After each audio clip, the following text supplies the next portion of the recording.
Okay, and we're recording. Um, Hi everyone. Hope you're having a great Sunday night. We are all here and present, which was a surprise. I didn't know everyone was going to make it. Um, we've been telling dad jokes and shooting the shit and talking about the last episode of Plan B. Before we get into that, because it's been a minute, um, everyone go ahead and say hello, introduce yourself and who you'll be playing tonight. We will start with the college kid up top, Mr. Colby Mobley. Please go ahead. My name is Colby, and I'll be playing Arsin, who is a Draken and has taken several more beatings after our encounter. I mean, as long as you can say that with a smile on your face, I'm doing my job, I guess. You know what I mean? You got to say that. It's like the DM just keeps beating a shit on me, but I prevail. Um, let's go ahead and scoot on around here. Let's go to Bella, please. Hi, I am Bella, and I am going to be playing Azhara, the dancer, uh, Very cool. currently mothering a spicy cabbage, in the middle of a TNT fire zone potentially. Just based on what our reflection was and why we clicked the camera back on because some stuff was going down. Yeah. Yeah, that was and I'd forgotten how much I was looking into that character. This Enel Brookwater, the one your character's interacting with, is based on Jack Black from like School of Rock and stuff like that. And dude, to watch me try to stumble through that was classic today. Just refreshing myself and oh God. But enough about that. Why would I keep talking when Jeremy Keaton has something to say? Jeremy, please. Playing Rook, our Voldros, who's currently got some questions for one of the workers of the tavern and has also apparently Azara's scapegoat. Nicely done. Nicely done. Yeah, you were actually the one trying to run interference and help her get the hell out of there. We'll discuss all that here in a minute. And ladies and gentlemen, the man, the myth, the pilot that got grounded just in time to make it here by 7:50 p.m. Danny McGuffey. Tonight I'll be playing Finn, the arcane blade, who is a nesty elf, the oldest of the group, and probably the most oddly the ray of sunshine in this little group. Yeah, yeah. I'm a nocturnal moon worshipper, but I'm the ray of light in this group. It's all good. No, Zara does pretty good. I mean, literally, she bleeds carnival, my friend. She is the performance. It is all good. But you are a ray of moonshine. It is good. All right. So we've went there. We've said this. We've done that. Let's go ahead and talk together about everything that went down last time. As we were recapping a minute ago, um, everyone is in the Fighting Spirits Winery Meadery. Enel Brookwater is dancing around and singing songs and praising us about the chores we had just accomplished for him, asking, at the same time being very savvy and being like, how much damage did we cause there exactly? It's almost like, Ghostbusters when they went into there and just completely destroyed the chandelier and screwed all the shit up just to get the job done. You guys did, can we call it minimal fuckage? Is that fair? I think that's fair. I like minimal fuckage. I do too. I That's like pretty, it. pretty on par. If I hadn't already named that episode, that would be the name of that episode, man. Um, some really interesting interactions with you guys, especially on behalf of Azara, trying to give this little bundle of broccoli joy away. There's so many names, so many names. We've just begun to scratch the surface to possibly Iveron, to watch and take care of, but realizing what kind of burden that would be, and also not wanting to put that burden on Hector and her adoptive siblings, I guess you could say, the people that she would call brother and sister. She's decided to keep this thing on her currently. And upon entering this place, I do want to remind you all of a couple little weird notes that you noticed at the end of the last episode. The waitress, oh my gosh, I hope I have her name here, because I don't have all the stuff from my other one. Does anyone remember the waitress woman? Let me see if I got it here real quick. This is going to be a glass. Well, I'll continue to talk and I'll look for the name in a minute. But she was concerned about us, about how deadly this task was going to be, and was surprised to hear how big, the mama got, and how all that shit all went down as you guys are telling the story. Also, if you remember correctly, you had told some of your heroics, and the workers in here, the little halfling workers that had the old workers' caps on and were dressed up with signs of the meadery and shit, the ones that had survived the early attacks from these things, were just telling all kinds of stories about you guys and exaggerating it to a ridiculous degree as you guys are in the same room. I do remember that. Selenia. Spell that, please. Sylenia.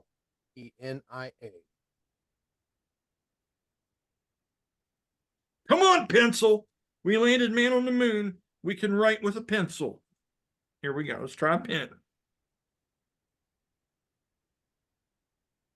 Oh my God. Everything's breaking down today. All right. Thank you. I went through 2 pencils and 1 pen, and we're going to make this happen today. Come hell or high water, everybody. Thank you, Jeremy. With that, I myself and the characters, and I think everybody, kind of started realizing that, and although I didn't really even think about it until I started getting these ornery little side thoughts, like, this place is a winery and meadery. These creatures that they went there to slay were drawn to that stuff and fought viciously, even killed each other over taste of it. And in that, like, almost that nightmarish, like, movie moment, you could just hear your heartbeat in your chest and shit like that. The being, the little creature, the abominable kind of creation, starts to stir and move within this swaddle that Azara has put it inside, and she's like, I've got to get the hell out of here with this thing. This was a mistake. And of course, as soon as she goes to make for the door, because we're getting ready to collect our money. I mean, shit's going to be good. We don't know how rich we're going to be. It seems like these guys have a lot of money, and we did a much bigger chore for them than what we thought. So they could be throwing coin at us, okay, which is going to be exciting, okay? He stops her and tries to have a talk with her in a conversation, and then Rook jumps in and intervenes. It's like, she has some shit to do. I won't get into it, but it helped alleviate that situation. And as she goes, we were almost also introduced to the waitress's young daughter, which she called, her name was Kylie, if I'm not mistaken.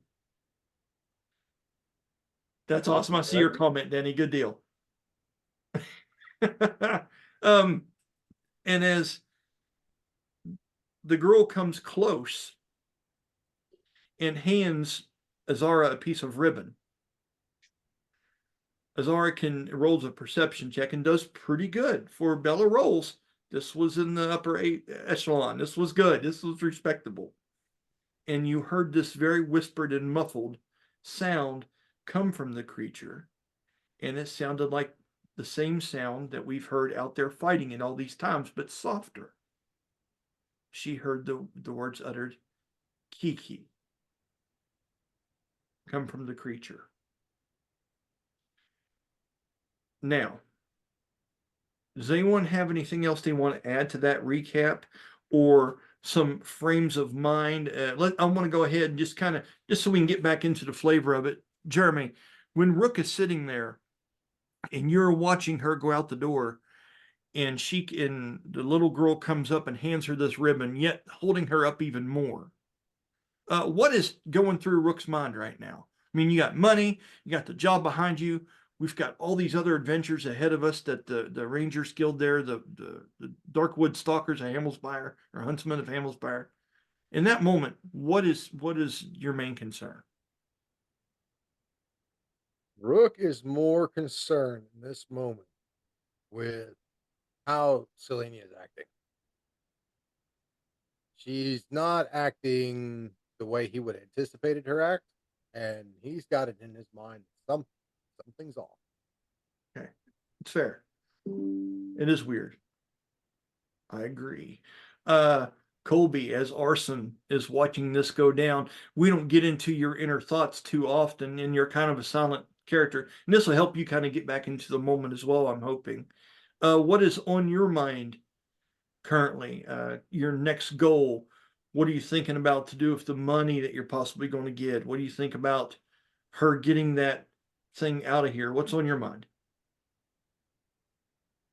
I think Arsin would most likely be focused on making sure that they get out okay and making sure that the little cabbage monster does not get discovered even more and out freely. And then after that's all, he'll make sure that the money is collected and distributed evenly between everybody. Okay. Good deal. And last but certainly not least in this situation, Azara. I just kind of ended the episode abruptly on that note as soon as you heard this creature utter that very human sound. You guys would be more thinking this is more like a parrot mimicking something than it would be a creature being able to speak common, if it were. But in that moment, what are you thinking? I think that she's probably staring down this little girl, handing her a ribbon, and hearing the kiki and knowing the viciousness of the creature, and being very, very terrified right now, where she wants to give this thing another option. However, it is still a creature, and she does recognize this. She doesn't think that mystically it's going to be like a puppy, but like she felt feral when she was young. So she wants to help out the feral creatures that she encounters. So now it's like almost like in that moment being like in simultaneously the need to protect but also the I am like in that monster space also. Okay. That's an interesting take on that. Good deal.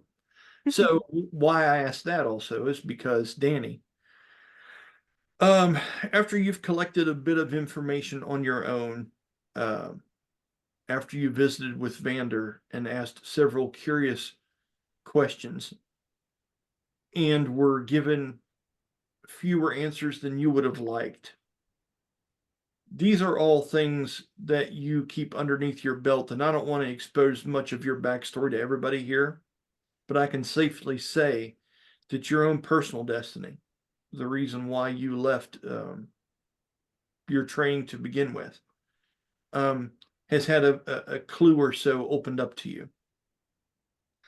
Other people are aware of the things that you weren't sure were real or not to you, which gives you you have a sense of vindication now in that. Fair? Okay. And we'll get into that sometime. We're talking on the phone and I'm doing windshield time in the truck, and I'll catch you up. If something triggers on that, I will let you in on pieces of that tonight if it comes along to that, which is always fun to do. Okay. Recaps. Nice. But when you go and you make your way to the group, which you have to imagine have to be here. I mean, you're caught up with all the shit that's really been going on since you guys left the Grove. You were on the airship ride back. You understand that this is when we need to collect the money. you were there in the booth when she had the meeting with Lydia, which is another Dar Eblin person. Really, you're caught up on events, on what people are doing and how they feel.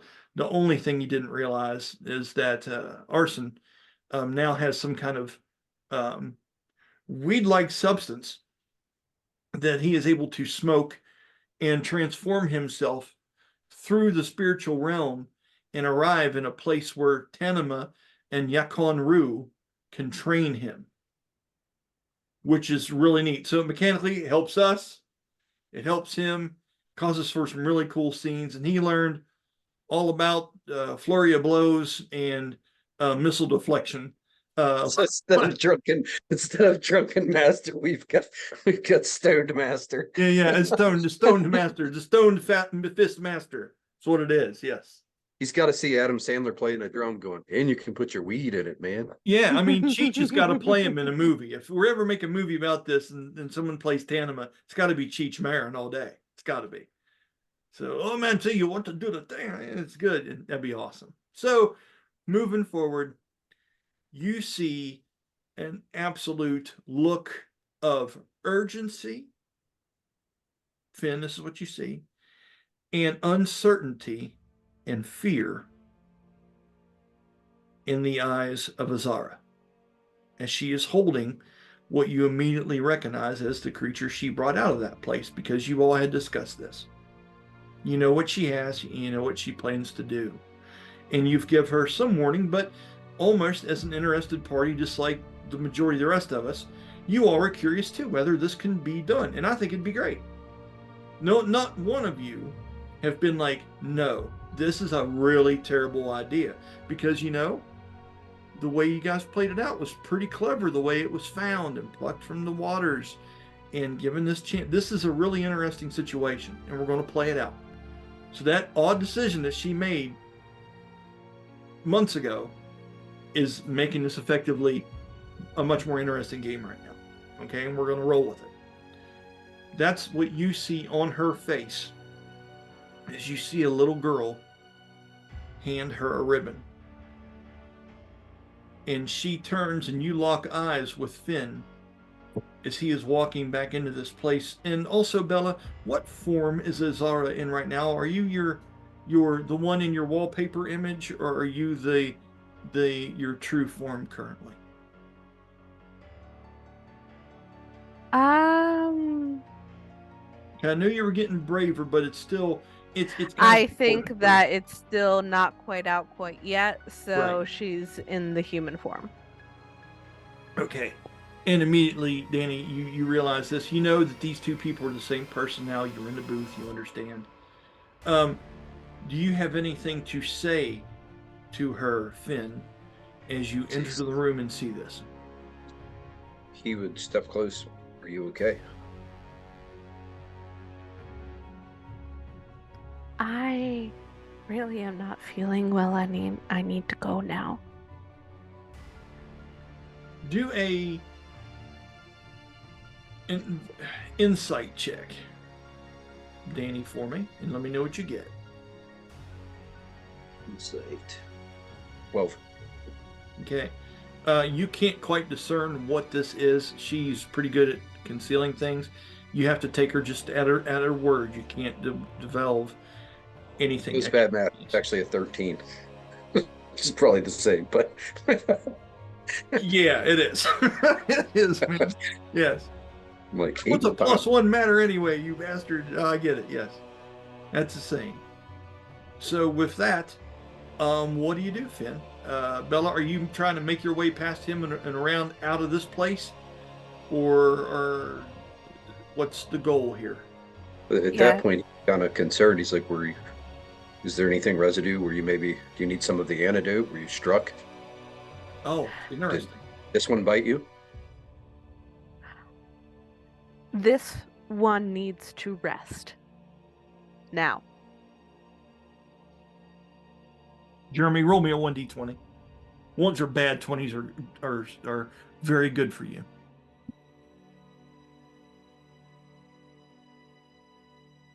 With a 19, cast sleep. Okay, what did you say, Jeremy? What'd you roll? 10. That's exactly what you fucking rolled last time. Do you remember that? Talk about giving me no way to go. Danny, did you just say you're casting sleep? Yeah, she said this one needs the rest. People Fucking A. sleep. Okay, so I'm assuming it's on what she's holding, not her. Right. Go ahead and roll me your spell save DC and let me know, and we're going to see if you're able to rock the cradle, buddy. We're going to see how that's clever. It'd be a 28 total with that roll. I'm not even going to roll for that. You see the incantation begin, and although Azara, you're not quite sure what Finn is doing, you notice that there is a exhalation of air and kind of like a sleeping quiverish kind of thing, almost like you can imagine a plant resting at night. You know how I mean, like the petals go back inward. I'm just kind of being creative with it here, but that's what I can imagine you feel, and you can still feel instead of an eye being all wide open and awake, it's almost like that one rolling underneath the eyelid. You have that kind of sensation from what's going on in your arm, and it seems to have taken effect. Now, this is concentration, or how long does this last, McGuffey? Sleep it's a funny spell. Basically. Oh, where'd it go? Oh, Super. Come on. This is the fun of actually finding your spells. Okay. While you're doing that, I'm going to mess with my notifications. New computer. Last for a minute. Just for 1 minute? Mm-hmm. Okay. Let me do this here. Notification sounds. We don't want them. We want them turned off. Where is that? Volume mixer. Da, da, da, da, da. I'm getting all these bleeps and bloops and shit in the background. One of the prices you pay for using a new computer. But I can't find it right now. It's not very apparent to me. So we're just going to listen to them and enjoy it. So good work. Clever move, you wizard you. It's fun doing this for people that cast a bunch of spells. With that, are you making haste now, Azara? And where is it? What's your destination of choice? I think she is feeling incredible relief, but almost feeling nauseous from the interaction. So she's Right. like, I think she goes to Finn, like, thank you so much. Turns around to the little girl, plucks ribbon. Thank you, sweetheart. I appreciate it. I'm not feeling too well, so I have to get going. So have a good night, okay? And then I think she may pat the little girl's head and then like book it. Okay. And then in terms of where is she going,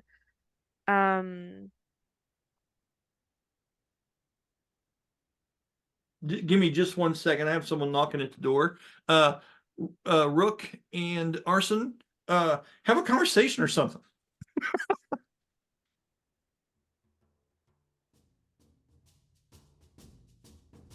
Yeah, I can hear you. The waitress seems to be acting any different.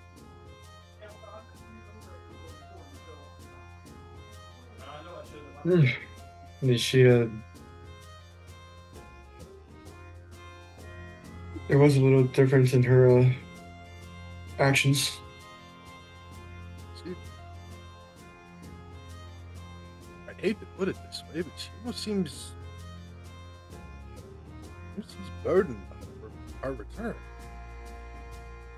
I'm not sure what to make of it. Well, during our little separation searching in that grove, she did find a little something that she might care dearly for. And so, if I had to assume anything, I had to assume something's up with that. I suppose it could be something to latch on to. Know that I believe that that's it. Yeah, I think I'm going to go speak to Steve. Can you guys hear Jeremy okay? Yeah, I can't hardly hear a word you're saying, my friend.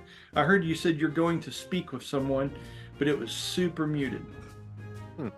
Weird. I'm going to go speak with her shortly. I want to see if I can't discern anything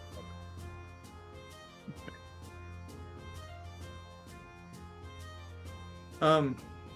With that, I accidentally had the front door unlocked and they were holding groceries trying to get in the front door. They're like, come on, damn you. Shopping bags are heavy. Get this shit open. So, Danny, you let her go by. And where is it you said again, Bella, that you were wanting to make your destination of choice? You are muted, young lady. Still not sure? Excellent question. Well, I mean, you can 'cause just she's- wander out and just figure it out as you go if that's what you want to do. I mean, just be honest. Well, because she's in a little bit of a heightened anxious state right now. Yeah. So she's not gonna go to the caravan.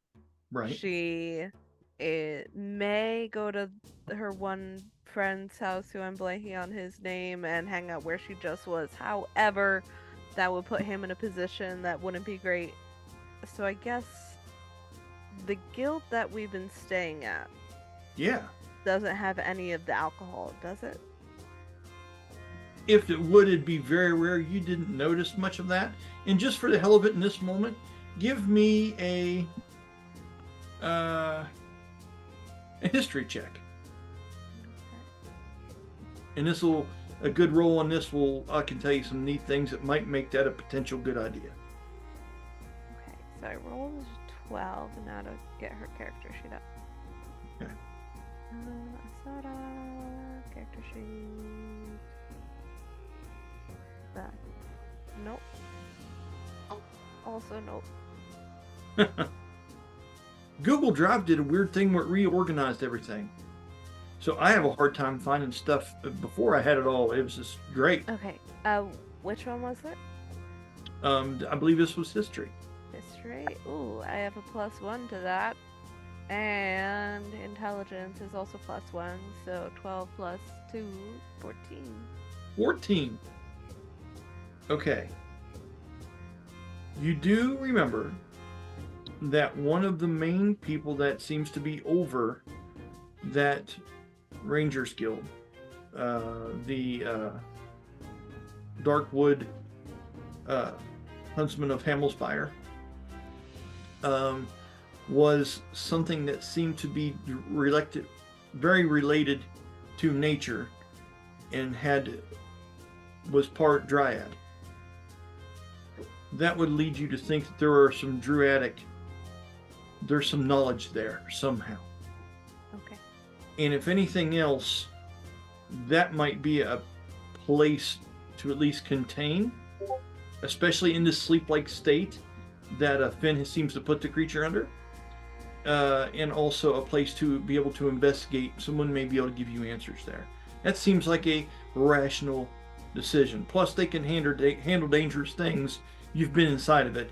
It's not a comfort inn. It's a place where rowdy shit goes on there. So, not bad. Not a bad decision. You head that direction? Mm-hmm. Okay. As you do, we're going to get back to you, okay, just shortly. And we're going to, Danny's like, I'll be back. He was up quick, wasn't he, guys? Old people can move, I tell you what. So, let's go ahead and go through the motions with the rest of you in there as Enel is walking into the back room. It seems to be talking with several of those employees of his, the ones that have been bragging about you. And he's telling them, and he's doing some figuring, and he gets out a piece of paper, and he's writing up some numbers and stuff like that, and he's kind of thinking and talking about this and talking about that. And he's almost being eccentric about it so you guys can enjoy the thrill of what he's getting ready to bring you. Okay? And he, I won't do that, because that'd be too silly. After he does that, and 2 or 3 of the workers go off, and they go down into the basement of the place, and you can hear them all with their boots going down the steps and whatnot. It kind of echoes up through the place. You also know that they mentioned that there was going to be a performance here later that night. Okay. Now, if I'm not mistaken, wasn't this about 3 or 4 in the afternoon at this point? Maybe a little later than that. Does anyone remember the exact time we decided on last episode? I remember. I'm pretty sure it was the evening because whenever I come through, there was Tamara and the other one going to something. Yeah. Yeah. Okay. So we're going to say this is roughly before sundown. Okay. Which would make it around 4 or 5-ish. Okay. And they head down there to take care of stuff. And as all this is happening, you see someone very interesting walk in the door. Finn, do you make your way across and join the other two at the table? Straight to the table. Okay. As you do, go ahead and address them however you'd like to, and I'll tell you who walks in and what happens next. Rook. Arsin. welcome back. Finn? Got everything taken care of. Things are looking interesting. Aren't they always? But our contract still stands. Glad to hear. And if anyone has anything else, if not, that's perfectly fine. I'm not expecting you all to do essays here. It's all good. I just want to give you a chance. If you had some more new shit to say, you could. Any haggling over the mushrooms we found? Not quite. You seemed a little bit wrapped up at the moment whenever I went over. And has he paid in full or Promissory note was given to me. promissory note? Okay. So we have to exchange that where? Not certain. I'm sure we'll find out soon. And Jeremy, your character would recognize that it seems like they're going to fetch a few material parts of that right now. Yep. I'll read that. Strange. I would have thought they would have paid in actual platinum, not a promissory note. At the moment, they were in a rush. They had other matters to attend to.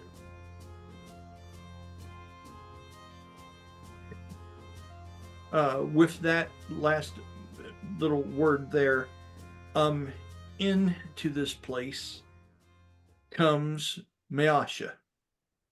Okay. Dressed in a light velvet colored with silver trimmed silken robe / gown kind of looking thing. This thing almost looks like a mixture between like a dress you would see someone wear to the Oscars and a functional cloak with a long draping hood and belt around it. It's an odd clash of extravagant and still functionality. Does that make sense?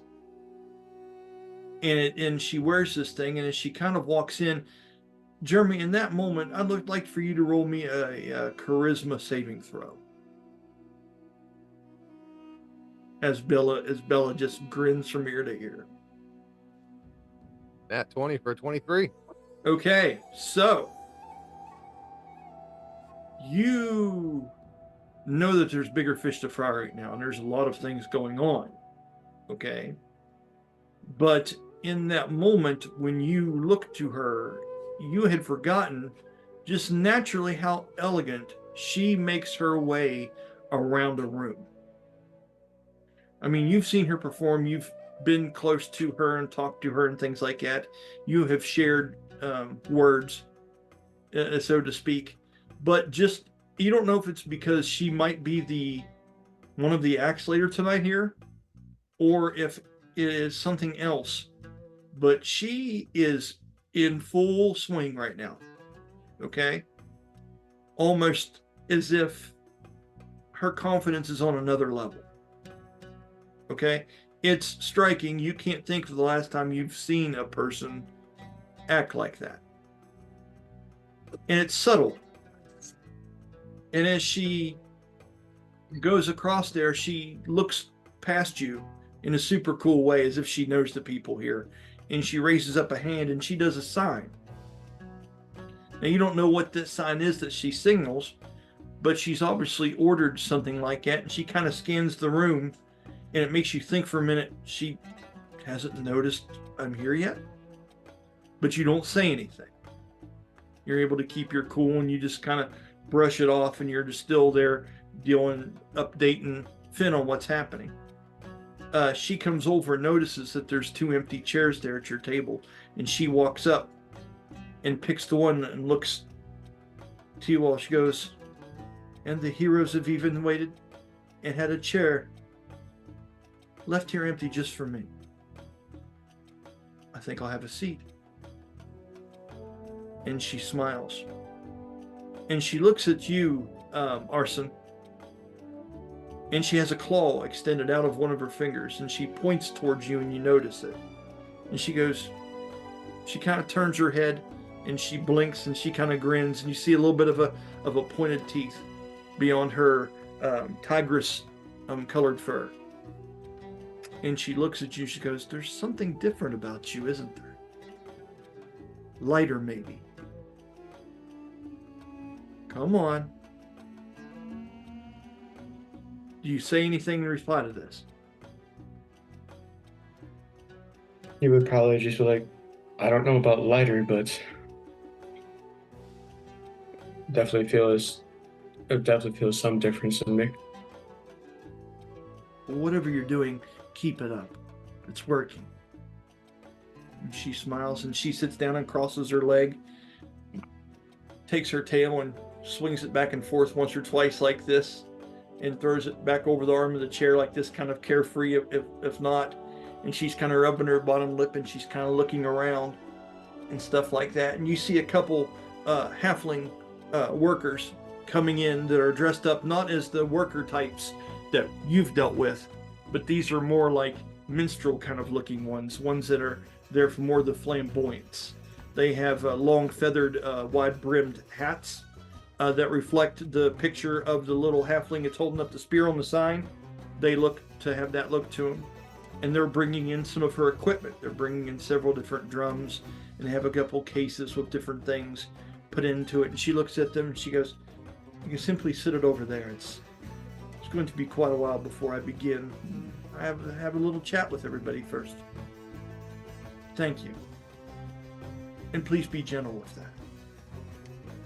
They all act like they're under her spell for some odd reason. They're just, I wouldn't say falling over their own feet, but they are definitely trying to make sure that they cater to her in a proper way, and yet don't display too much staring and things of that nature at her. Okay? As she looks across and she looks over at you, Finn,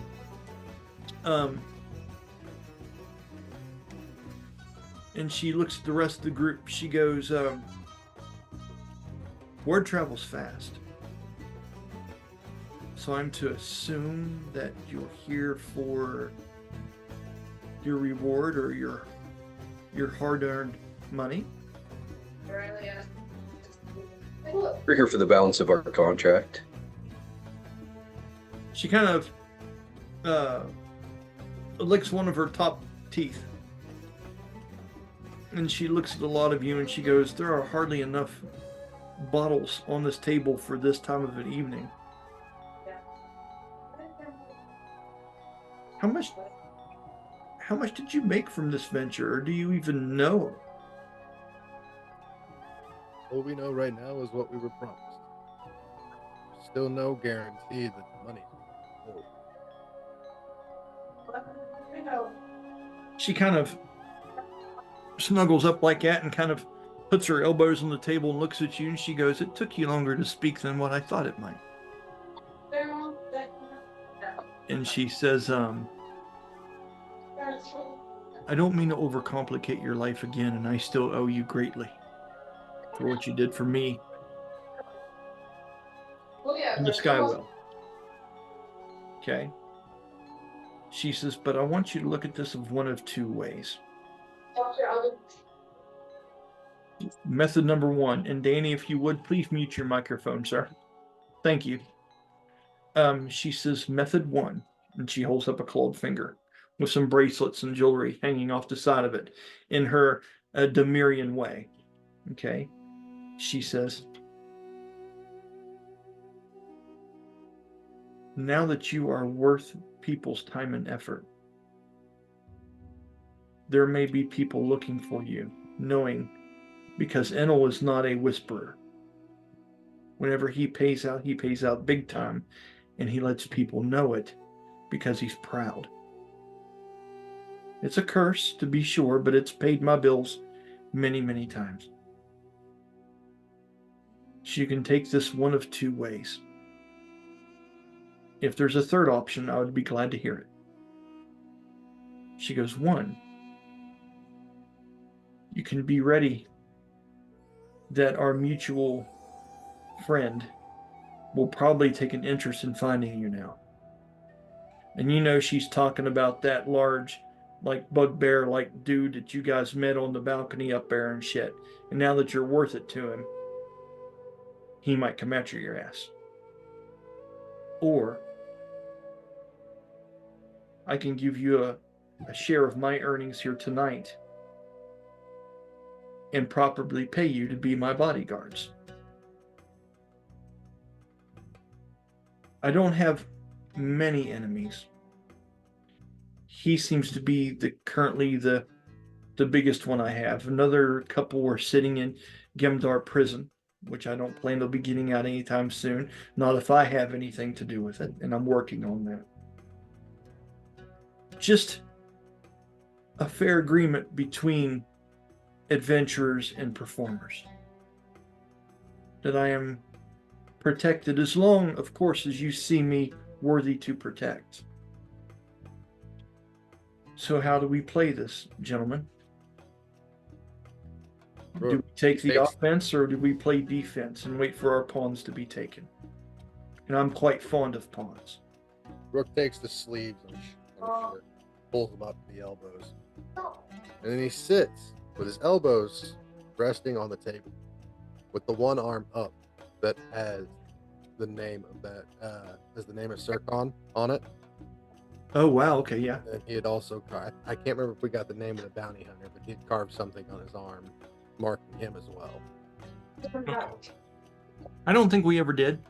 I'll have to go back and check it, but that's cool. I know exactly what you mean. Okay. She sees the probably more or less healed scarring from it at this point. It's like, whichever way we go with it, he's marked. I want it gone. Be it as your bodyguard or otherwise. Wise for him to show up. Would look to you and say, does this fall under our pact? Did you say this falls under our pact? He looks to him and he's like, is this within our contract? It's how far contract. I couldn't hear any of those last words, German. How far are you willing to go for the contract? If thought it's it was something you something- wish to step away from, I understand. My I would help you find those that came for you that night. Is he one of those? Sircon, yes. And this one? The other individual tried to apprehend Nyasha for no discernible reason other than to cause trouble. Ah. Then we will need another contract. She's looking at the two of you kind of comically, like the two of you, and she's like, I'm right here. I'm a person. She says as she looks at the two of you, and Bella's thinking the same thing, you know, right? And Well, she Just- goes, but ahead. my contract with him may have not have allowed this contract, or may have included this, that he accepted it in a certain manner. So before I was free to negotiate on a price or an agreement, I had to see where this contract fell. she looks earlier, she looks over at Arsin and she goes, and I had assumed that you were the dry one. And she Only when it smiles at comes- that. He laughs and he says, only when it comes to these matters. They're very important. When one guards someone or an escort, things must be clearly laid out. I appreciate your vigor and sophistication, she says and smiles. And she goes over and she kind of, not quickly, but suddenly kind of moves over towards you, Rook, and takes your arm and puts one hand on your arm, the scarred up one, and grabs your sleeve and pulls it back up. And puts her hands around it. And she goes, trying to decide how she'd word this.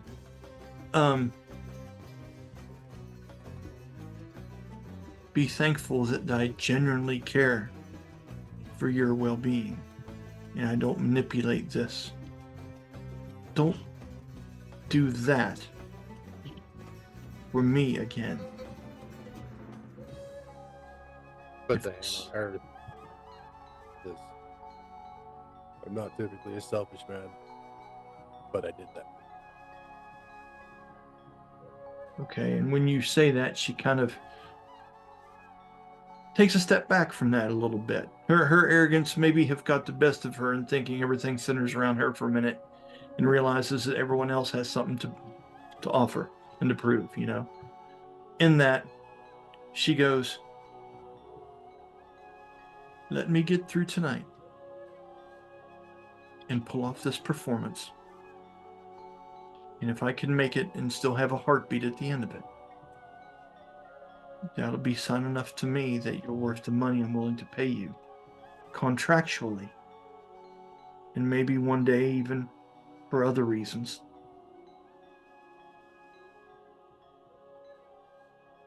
Can we agree to this?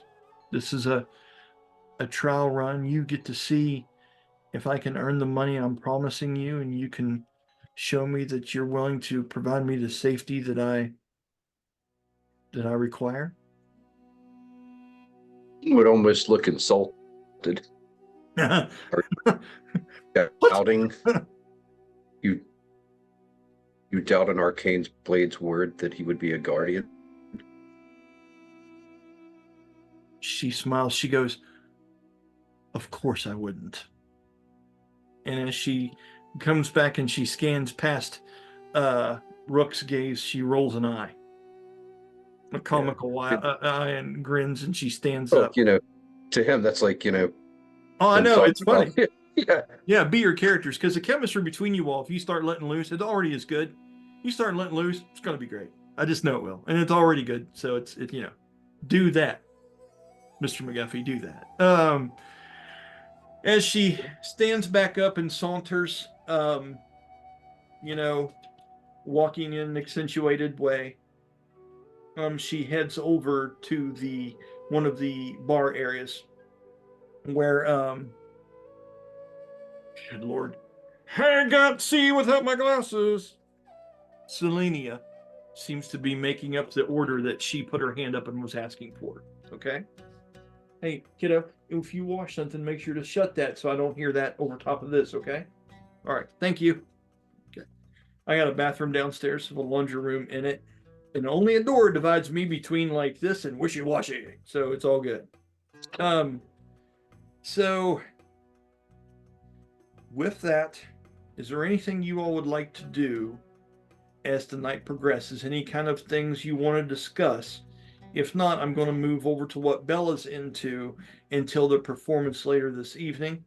Or maybe I'll cut back to you even sooner with what they bring upstairs for you. Anything else you guys personally want to accomplish as you're in here? Any words you've wanted to have or anything of that nature? You mentioned chess, and I believe we were just outplayed. She took personal pride of my job, and now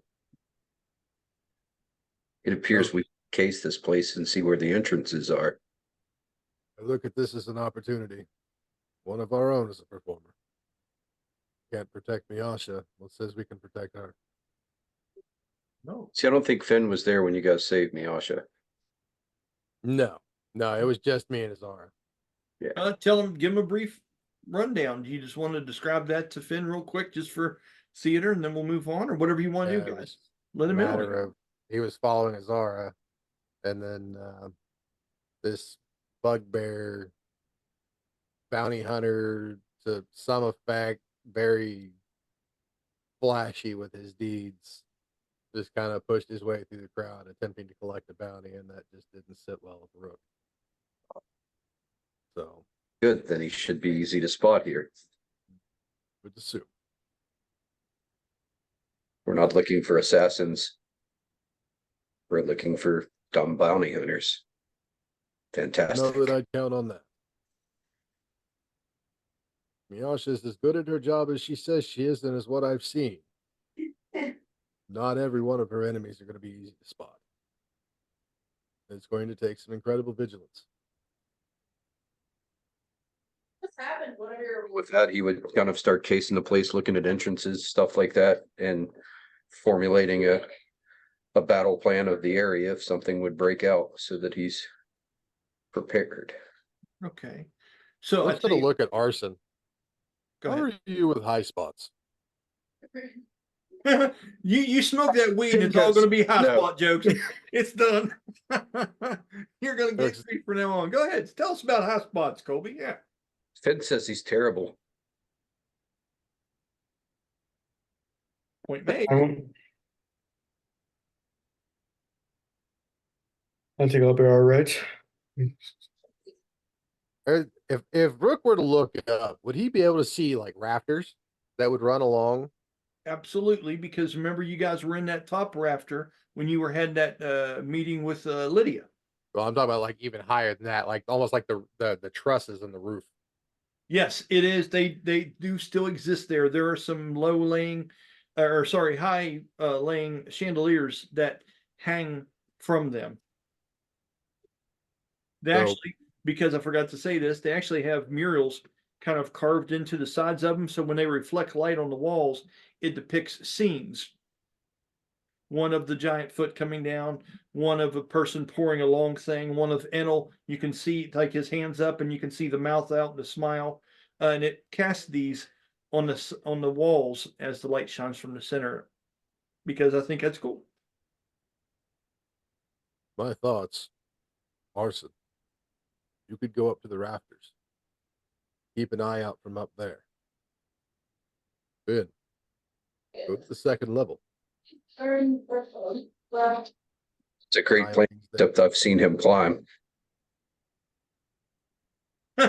Yeah, that's true. Well, would you prefer the rafters? Well, it was an icy wall, if I do remember. That's fair. Work it out amongst yourselves. I'll Think take about the ground first floor climb and he keep an he did for the bed to retrieve that bottle of wine. I remember. Yep, very well. Yep. In the meantime, I'm going to go speak to the waitress. Be on your guard, sir. Finn says, wouldn't it be much easier to blend in the crowd, walk around and not look like a threat, so that somebody that's experienced doesn't case it and find you? I'm no assassin. I'm not going to be able to disappear in shadows.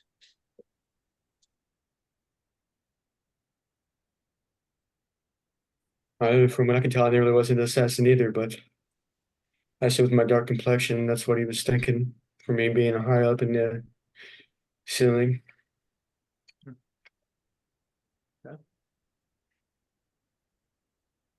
Well, take your time this time.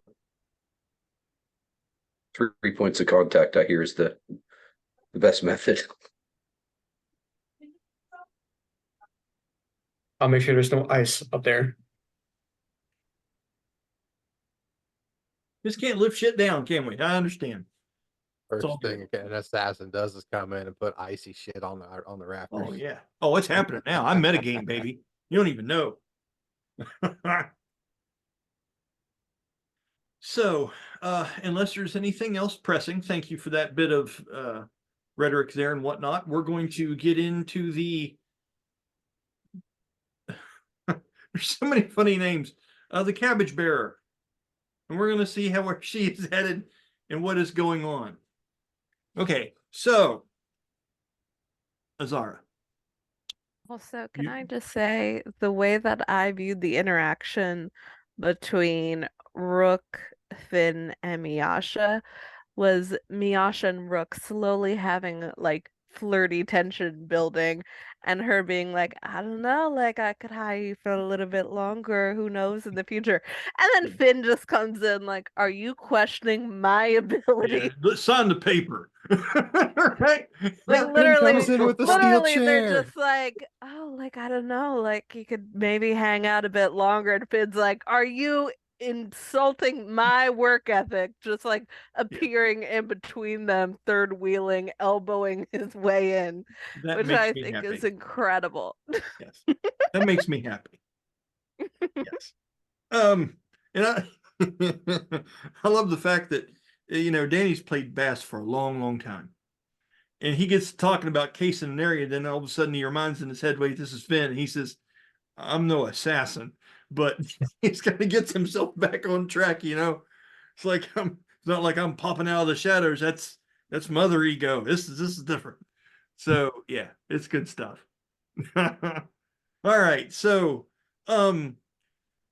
you are running with the Olympic torch currently right now that is in slumber, thank goodness. You are headed towards the Rangers Guild in town. If you would please, Bella, roll me a 1d20. Oh no. We love our travel. I think the Olympic torch is my favorite so far. I rolled a 13. Good enough for me. Ones are bad, 20s are good. Okay, 13 is better than bad. Okay, so you make your way through or out of the tavern. You head out, you're into the polished stone roads, and you kind of look around and you're thinking, oh, I need to get back there. You head that direction with little to no problems. Now, if there's something that you want to do along the way, now's the time, or I can go ahead and jump straight to that scene. It's up to you. She is booking it there. She is not stopping anywhere in between in case Cabbage Patch wakes up. Okay. Now, just for metagaming purposes, to re-edit, Danny, would your character had mentioned anything about a time limit on how long this creature has to slumber? You said a minute. A minute's not long. So did you mention anything to her about this before she took off? I'll give you a chance. If you're able to roll me a Arcana check and beat a DC of 15, I'll say you were able to remember to mention that. I think that's Oh. fair. No, I've Is got it to a dig through minute or an skills. hour? Arcana 3, and it is intelligence. So It- it's Any of you are welcome to look up the spell. I am not because I'm busy. that would be his Arcana would be about a 25 on the check. You would have thought to tell her how long of a time period she had. Now, slow, or not slow, sleep. 1 minute or 1 hour? What we got? 1 minute. 1 minute. So, you've been told now the urgency's real. Now you're running with hot potato, okay? I mean, now, mind you, I don't think it's going to be the same intensity as it was inside that place, but things have stirred, things are awakened now. Okay, this is more than just a incoherent creature. This is something that's getting, excuse me, something's getting ready to happen, whether you're ready for it or not. Damn, I should have grabbed a wine bottle and just had it prepped like a baby bottle. Just be like, the minute it wakes up, just like, Can you imagine But- describing that to the people that open up that door? And she's just like, and you can't even see where the bottle is. You just hear blah, blah, blah, and it's just look, and the bubbles are just coming out of the top of that freaking bottle. She's like, I have a thing. I have a thing, right? And I love also if anybody thinks it's a baby, it literally looks like she's just like giving a funny. bottle of wine to an infant. There's Would be like, oh, there's must the be mirror babies horrible. hit it hard. The mirror kids. DCPMP, Child Protective Services in the D&D world is suddenly called. Yes. That's funny, man. Okay, so you arrive there 5 o'clock. It's later in the afternoon. Door is open. There seems to be I'll say there's at least. This is going to take some dice rolls on me.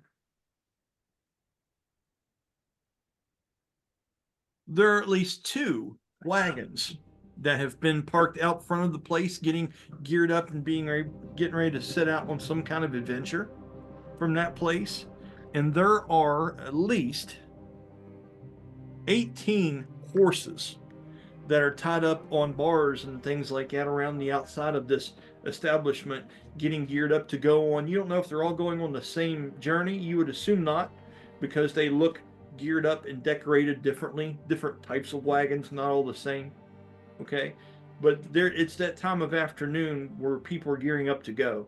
Contracts have been signed all day long in and out of here. This seems to have been a busy day for new contracts, new Ranger Guild quests, and paydays and shit. This is the first weekend after tax season in this place. Okay, and it's not disappointing. As you squeeze through and part the sea of all these different adventures and stuff like that, you can't help but notice the difference between you and your somewhat short, feminine stature, and the serious intensity of the characters that are going in and out of this place, getting ready to get on an adventure. It's like you're walking through the tunnel of a football team that's getting ready to come out in the field and play. It has that kind of energy to it. There's women out there with dark face paint on them and bows on their back and tightening up their gear and talking in gruff voices, getting ready to do shit. And there's merchants that are bragging about how much they're going to make off this venture. There's people that are loading up like ancient Mechon like guns and stuff, and loading crossbow bolts and juggling real quick to make sure they've got all their ammunition in place. All kinds of different people that go in and out of this spot. And you'll notice as you walk through the front door of this place, you get into the main lobby, which we've just talked about many different times. The tables are clearing out quickly.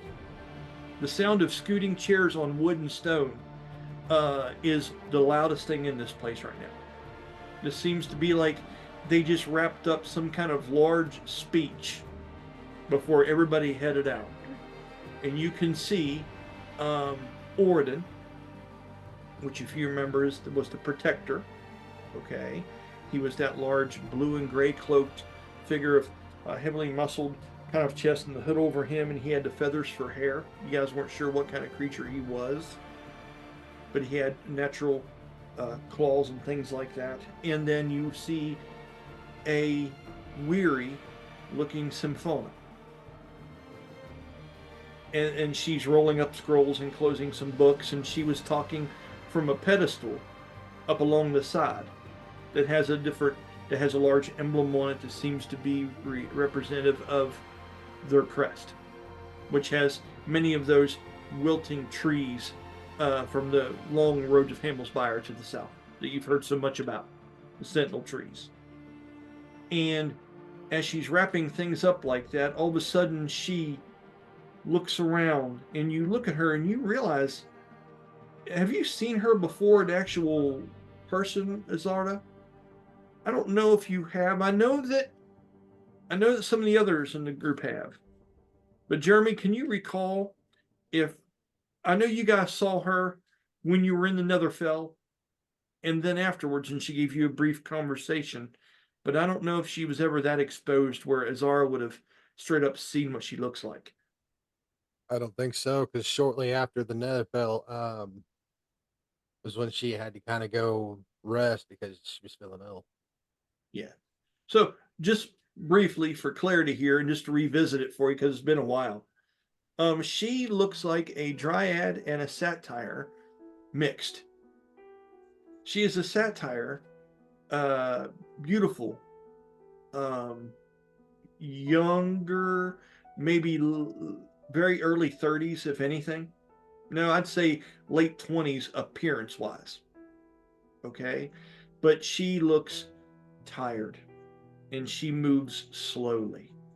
And the things that look Dryad on her, the extra stag-like horns that seem to be growing around her head and making almost like a circlet of protection, that have these long elaborate horns that grow on the sides of her head, the long green and golden hair that used to fleck with the sunlight now seems a little bit more weathered down. The cloak that she wears with the natural foliage on it mixed, and it's all embroidered to, it's a combination of looking like nature and being nature. And what she does, she carries a bow on her back and a staff. Typically she has neither of those right now. And Oridon, the large keeper, which is a good 1.5 to 2 foot taller than her, puts his arm around her and pulls up her shawl that looks like woven leaves and pulls it tighter to her as he walks her off of that platform where she was making these announcements to all the groups. You look at her and there might be a bit of this sadness. I know Azara pretty well, and you don't like to see things that are naturally happy be upset. I know that about you to a degree. But it's funny, in that moment, she looks towards you. Roll an insight check for me, please.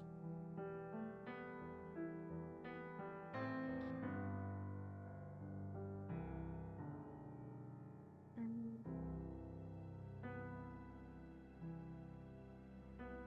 19. Good job. This will make this interesting. It was going to be interesting, all right, but this is better for you. This is much better. You notice that you see her nostrils flare as if she's smelling, and you can see her eyebrows lift up and her ears twitch. The ears of a satyr kind of fold back and are somewhat similar to a goat's ears, but not that exaggerated. And they are flesh, not fur in Arcane. Okay? And they twitch to a bit and center her on you. And as it does, you hear a whisper in your mind. She goes, "You must be careful bringing that here. Follow me." And she just looks at you, and it's funny, the face, as pretty as she is naturally, she looks intimidating in this moment as you're getting this message straight into your mind. Okay? With that, Oridon looks to her and kind of nudges her, and she raises her hand slowly and whispers a few words to him as he looks over towards you and gives you a nod and takes her and begins to walk down one of the back hallways. What do you do in that moment? She is following after quickly. Okay. As you do, and you're headed that direction, you go down a long stairway, and it opens up into a part of this place that you've not been into before. Usually the hallway you guys go down to get to your rooms is on the left. Yeah, got you, Jeremy. Just 1 second. I'm checking chat. Okay, let's see here. Oh, I think that was him telling me he's getting something to drink because there's nothing in here. Okay. So, by the way, this is the coffee check. Okay, I got you. This is the chat check. So if I'm talking, you're like, "Hey, Brian," that means check chat. This means I'm getting a drink. My bad completely. You're heading down to another section of this place. And as you go to the end of that corridor, there seems to be an entrance and a grand stairway that goes up. And it widens almost like a cone as it goes. And on the top, you see statues of what seem to be shrouded warriors in these large archways. Okay? And they have bows drawn back, and they're like Greek-like statues made out of dark black, and what was the other color of that shit? Bronze stone, almost like star granite with black and copper in a way. And these statues are holding arrows up as they're in the middle. And the archways themselves seem to be made of great trees okay, that are also carved out of stone. And their branches and stuff curl, making these interesting archways. And there's 3 of them. 3 grand archways in this place. Okay? You have to walk past one of these guardian statues in the middle of each archway. And they seem to be going right up past the first one. And as they do, they both stop, and you notice that around the basin and the foot of the statue seems to be a trough of water that flows very slowly around it. And when you start walking up the steps a little bit, you can hear it trickling, almost like when you come into a room that has an aquarium, and you start to hear that noise. And as they do, they are dipping their fingers in the water, and they are looking up, and they are saying a word or two as they go. And it makes you a little nervous. Do you have to do this? Is this going to be something that you have to do too? This is some weird ceremony? You're not quite sure? The moment that crosses your mind, Sympmona takes some of that water, and she turns towards you, and she steps down a step, and you notice that she has hooven feet, like a satyr as well. And when you would hear it click on that step, she says, with her actual voice, "Step closer." It is a practice. It is not required, but everything helps. She moves forward, yeah. Okay. And as she does, she looks at you, and you see that little bit of animalistic, like, dawnscape soul of hers, and she looks less human and more being the closer you get to her. Like this greatness, this essence of the Dryad that's a part of her, makes her almost kind of godly in a way. Like in all the little quirks that a person shows to show their personality, she lacks some of that. She's more animated by a spirit rather than a person. That makes sense?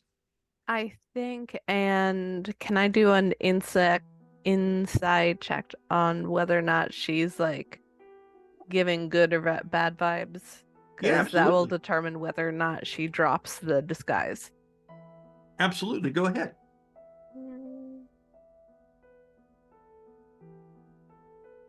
Let's see. Insight is okay. That's a dirty 20. And what is exactly you're trying to... She's trying to determine whether or not this is a safe person and the intentions are good, or if it's like a not so great looking to protect and eradicate type vibe. Okay. All the vibes that you're getting with a 20, and you feel very confident in this, from her allowing you in, from her giving you the mental message, from you being able to stay here and have a room upstairs, of her and Rainlore's blessing. And this is someone that Rainlore follows and cares deeply for, and has made that evident. This is genuine, and it seems like you're fortunate, and it's strange that you're even here. I think what she'll do is pick you up on those vibes. She'll be like, I will do do whatever this is, but I will honor you, the space in this process, by showing up fully myself as well. And then I think she'll take off the mask, kind of, and tuck it away and be in the natural Asada form. Nice. Her reaction to that is her eyes widen, and there is a pleasant smile that goes across her face. It's very elegant. And then they narrow back down to normal again, and you see a calm come over her, and there's a bit of a human reaction. When you look up to Oridon, he is still stone-faced, as you can't really see his eyes because of the shadow from his hood. From the grimace down here, it's almost like the Batman kind of stone glare from here down.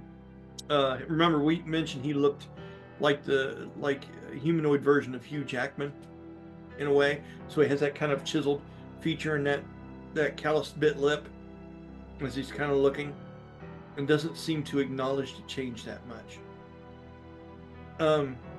She takes the water and she takes it across your right cheek, and she says a couple words you can't discern. And then she takes that water and she goes across your left cheek with it. And then she takes it back down to herself. And she says another word or two, and she goes like this with her hand, like this. And as she does, the remainder of that water drops from her hand like raindrops on the ground in front of your feet. And she curtsies to you and turns and walks and asks, and they walk through that. So to follow them, you'll have to walk through the line of water laid on the floor. Okay. As you do, you get a sense that if there were anything troubling you or being attached to you or of an arcane nature, that would have disposed of it.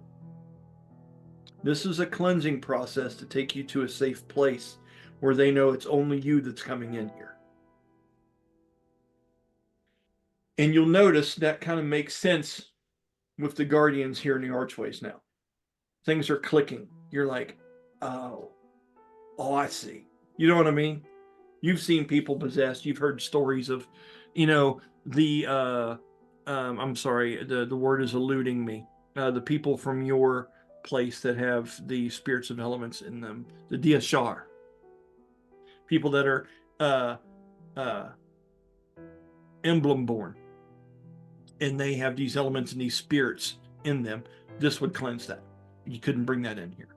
And as you go into the place, you see her, and she goes over and she sits into a finely made, not quite a throne, but not a throne. It's a pretty nice little spot that she has picked out there. Okay. And you see many different books and tables that contain different parts of almost look like nature, what would you call it, like a nature field trip booklet that has books of all different kinds of leaves and different pages, different kinds of dried up snakes. You look over here and there'll be candles made out of beeswax and different flowers set up. It's all like science fair projects set up all over the place. Okay. And as she goes to sit down, she gets a little bit of a catch, and she kind of stumbles and grabs the arm really quick. And Oridon seems to be right there and reaches out quickly for such a large being and puts her easily into her chair and helps her as she backs down. As she looks at you, she takes a deep breath and a sigh, and she goes, I will be my true self as well. And she holds her neck up, and she undoes the cloak from around her neck, and the leaf part falls away, and she pulls it down. And you can now see how bad this corruption that's plaguing her is. And it's almost like, in the movies where you see the people that are poisoned, their veins are dark. And you can see that she has that growing on her. You can see some of, she is still covered, but it's barely. She's not a modest person in any means. She has a garment on underneath, but it's very skimpy. She's not really concerned with that kind of thing. And as she does this, although she is beautiful, she is marred and scarred by these deep rivers of what looks like some kind of darkness that seem to be coursing under her skin. And she looks at you. And she goes, there are so many things being born in this world now. And she gives you a knowing look. Things that should be, things that shouldn't be. And she smiles, but some things that may simply need but a chance. She goes, tell me why you have what it is that you have. We were reclaiming, what was it called? The Grove? It was a sacred grove. It was the Brookwaters wine grove. It was they grew their mushrooms and grapes and stuff. My companions and I were clearing out I totally forget the name of the winery that you just said, but insert name of the Fighting winery. spirits. Fighting spirits grove as per request, and of course there were these creatures, and feral and monstrous and just looking to attack. We cleared out the grove for the safety and for the coin, and I found this, a potential life, a potential hope, and I cannot fully describe what came over me in that moment, but this feeling of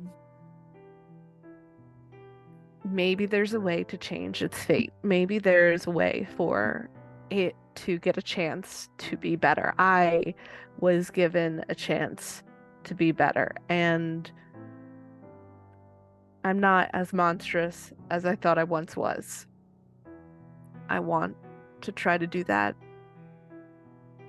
for more creatures that would be excused or forgotten or slashed to pieces. And I'm not quite sure what I'm doing. I quickly fled the bar, swaddled with this thing, walking into the den of the exact nectar that drove its companions, or brethren, or whatever you were to call them, to madness. And I tried to think of somewhere safe to come, somewhere where I could find some help. And I thought of here. And I'm not sure what focus I need to go. I'm not sure if this noble dream of creating a sanctuary for beasts who deserve something better. But I had this now. And then I think she may pat the little kind of stirring cabbage. Yes. And I think I just need to start with this one. If I can help this one, maybe I can help more. If I can't, then I guess I need to get a tougher heart and stop being as soft as I am. But I am trying to give this softness a chance. Okay. And you realize when you're done that you had a lot to say out loud that you really hadn't. And you're surprised at how patiently she just listened. There was no oohs and ahs in her face as the story unfolded. Even when you were telling some of the parts maybe you felt a touch of guilt about. Maybe the parts that were a bit personal and revealing as to what you're trying to accomplish here. She just very fairly listened. I think the minute she finished saying all that, she'll probably be like I'm sorry, that was way more than your question had asked. I reclaimed it from the grove, and I am looking for druidic help. She smiles and nods her head down, and her eyes squint. And her eyes are bright. So you can definitely see when they squint and when they're open. You know what I mean? There's that tinge of light to them. And she says, as weak as I am, the more you say, the less questions I need to waste breath asking. Thank you, she says. Do you remember the thing that you found in the grove with this thing? Because that's important. And I think you would if you remembered it. I don't remember. It was a secret. It was a little thing that you found amongst the rubble of the big mother creature. Was it the bits? There was like a little creation made. Yeah. That was like a voodoo doll looking kind of thing. You remember this? Mm-hmm. Okay. Yeah, I think so. Okay. And that was bound to the inner parts of the bigger version of this thing, like it was part of its being. Like a little voodoo doll made out of twigs and sticks and twisted bits of vine and stuff like that.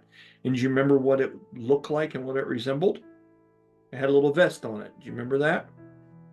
No. It looked like Enel Brookwater. Oh, And you had found that. Now you do recall that, correct? I think so, yeah. Jeremy, do you recall me pointing that out to her in that episode back in the day? Okay. So that was one of your first indications that there was something very strange about these creatures being there. In your mind, and I remember discussing this with you briefly, these things were meant to cause harm to either him or something that he owned or loved.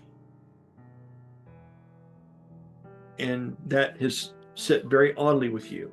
Is that this would be the time to share something like it if you want to, or would you rather keep that to yourself and just give it for face value as you just have? It's up to you.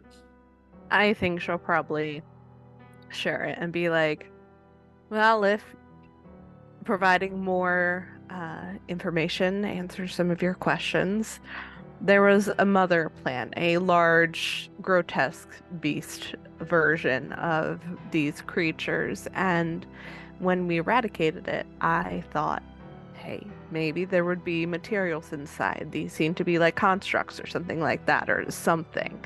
Yeah. And there was a doll, very similar to Enel Brookwater. And maybe it's the feeling of these beings being corrupted by another force outside of their control that sparked this novel pursuit in the first place. But being as I'm spilling my own guts to give you this to share, Yeah. I might as well part that information as well. Okay.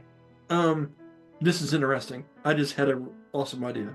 I love when you do shit, it makes me think shit, and that's great. So in that moment, she looks over slowly to her side, and Oridon pulls back his hood. And you're reminded of just what he looks like, and his chest kind of splits the cloak a little bit as he pulls his arms up and they drop.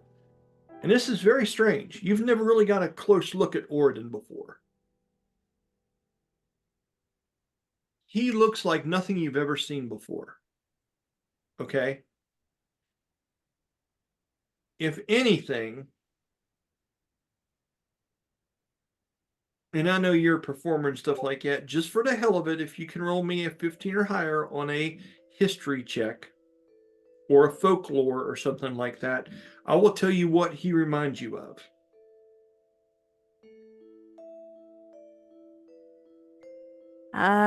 Is any modification? Oh wait, you said history. Oh wait, that may be good. Yeah. History, because I just rolled a 13. However, I have skill history +1, and that is intelligence. That is also +1, so that's 15 even. That's awesome. I can't say this any other way. This looks like if a griffin were turned into a being. That's the only way I can describe it. He has feathers for hair that take on that same kind of line as if he had a point to his hair in the back and it kind of all fanned back in some swath. And it's not the big, crazy feathers, but they're small and intricate.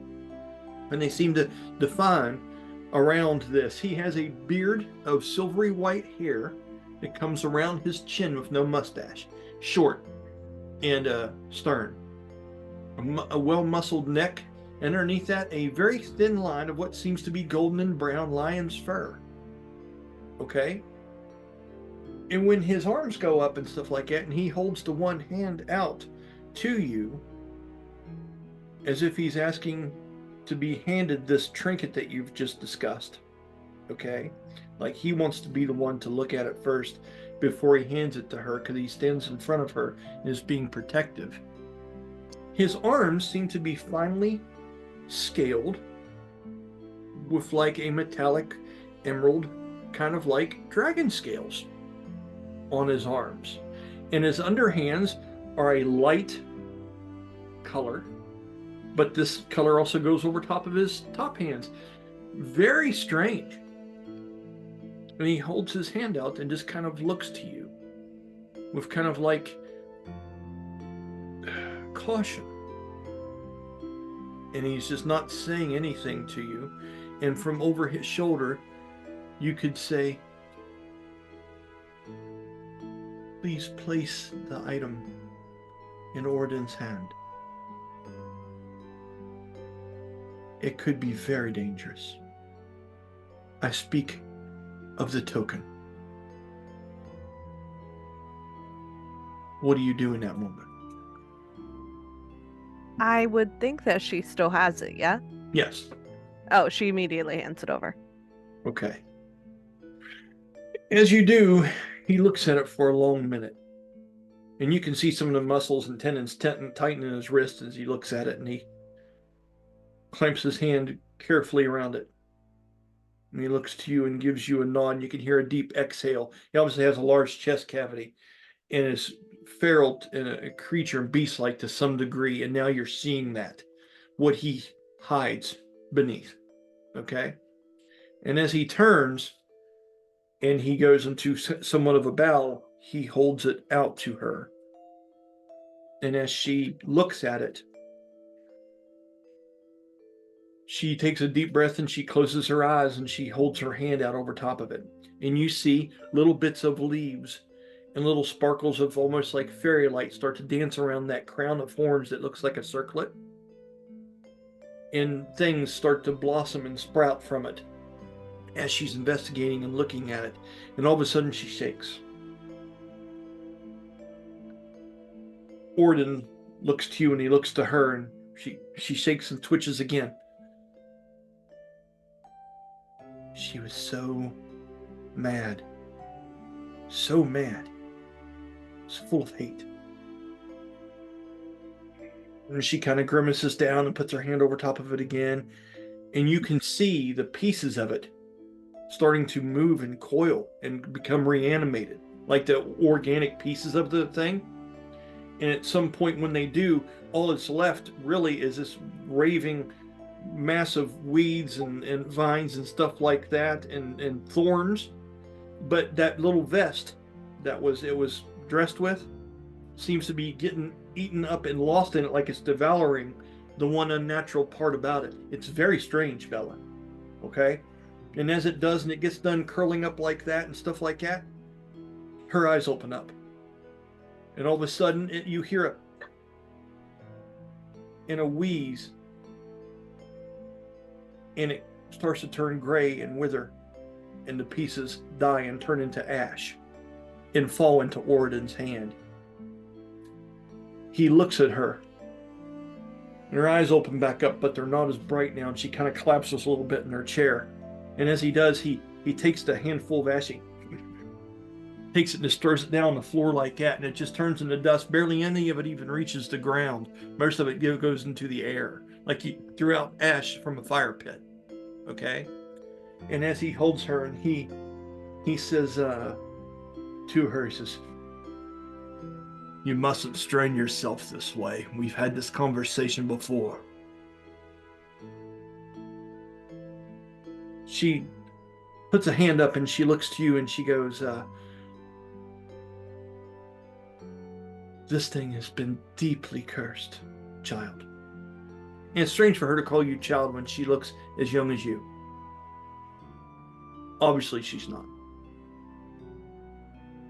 She goes, "And I have a very good suspicion that now that the ties of darkness and vindication have been cut from this, the pathway to its creation will become evident to you. Keep your eyes open. Listen. The truth of this will be revealed to you. You just have to be ready for it. This was done by a witch. Someone that had an intense hatred of the symbol it was made to represent. And this is no simple magic. They'll be angry this has happened. Keep your eyes open. And she goes to stand up and she pushes, but she can't. And then she looks and she puts her fingers up against Oridon's arm and pushes him to the side and looks to the creature. And she says,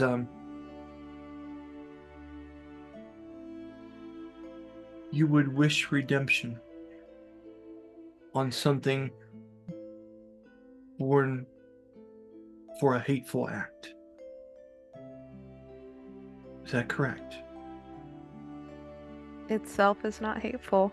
It is a victim of the way it was brought into this world, and I believe there are more pathways for it if given another chance.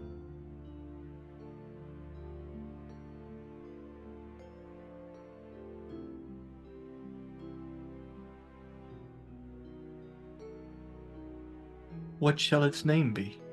And she smiles. And she points to a table over to the side, and Oridon walks over past you, kind of grimacingly, and begins to fold up some of the books and lights a few candles and stuff on the table, a wooden top table where she's been creating one of these projects and investigating. And he clears a path and sets stuff out, and he looks to you. And she asks you what you want to name it.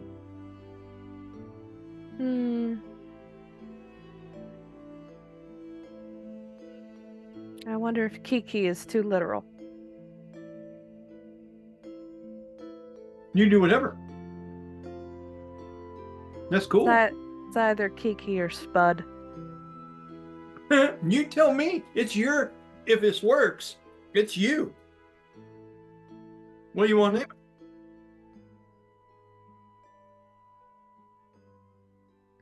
I know in this moment it's me, but being that this potentially may be any vote on Kiki versus Spud, fellas. Okay, all right, so I'll give you guys a chance. Tell you what we'll do. Let's do this.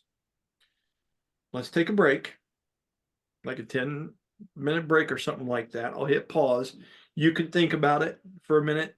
Everyone kind of think about what they would want to call this individual.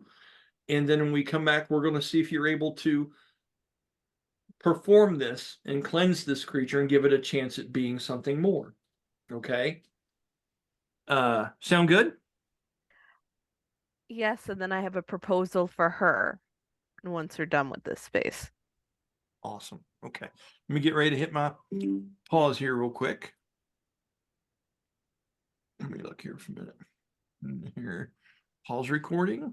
And this is weird on my new computer, guys. I'm sorry. Pause, all right. And we'll be back in about 10 or 15 minutes later. Then we're back. Good deal. So, all kinds of fun things going on as we're getting ready to join back in on this most festive of occasions, everybody. So Oridon has cleaned off a table. She has asked you to present and put that thing up on said table, and asked you what you would name it. If it was going to, before this process begins, do you have a name you'd want to give it right now, Azara? Right now, I'm not sure. I am torn between Kiki and Spud. Green fighting machine. The mean green biting machine. I say go with Suds. Suds? Yeah, it's his favorite food. It's always on the Suds. Wino.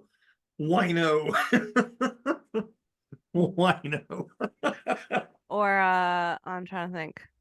Call it Karen because it's always yelling and drinking wine. Oh, that gets us views right there just by itself. Oh, bring it, Danny. Bring the noise.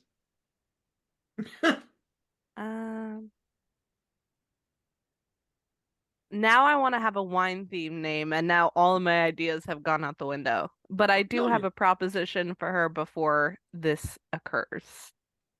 Go ahead. Do it in character. Let's hear what you got.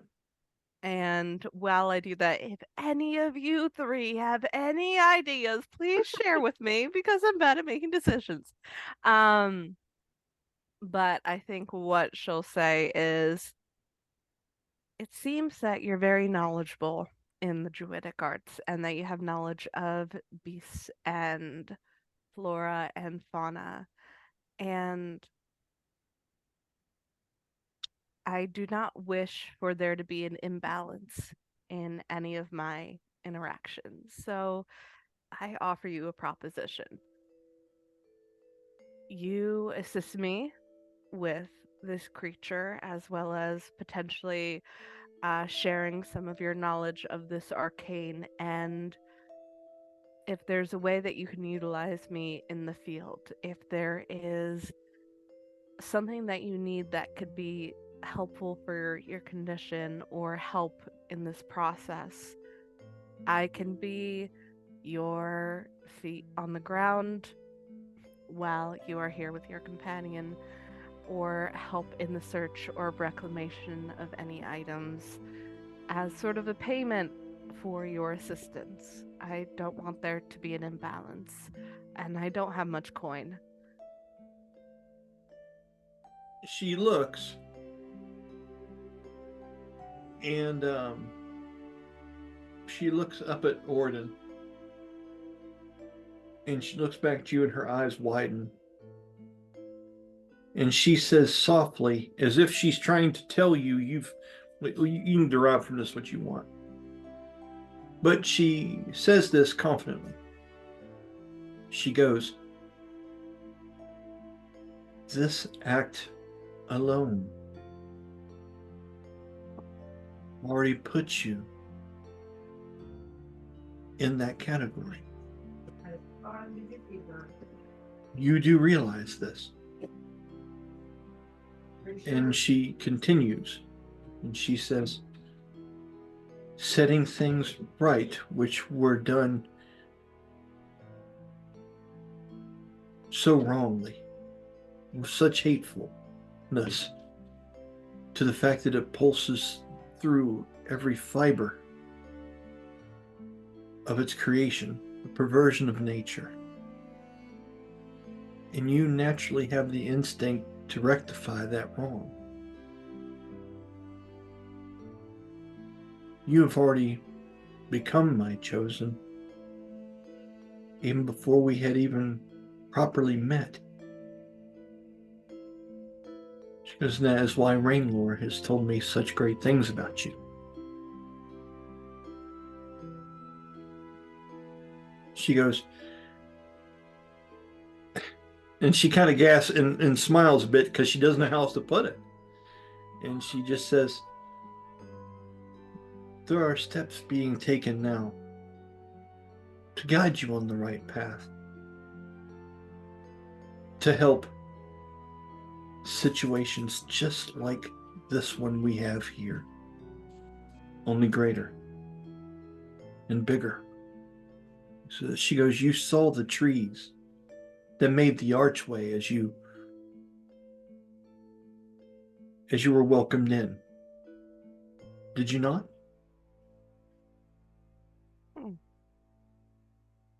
She goes, those statues were made a long time ago, and those sentinel trees haven't looked that well since that time.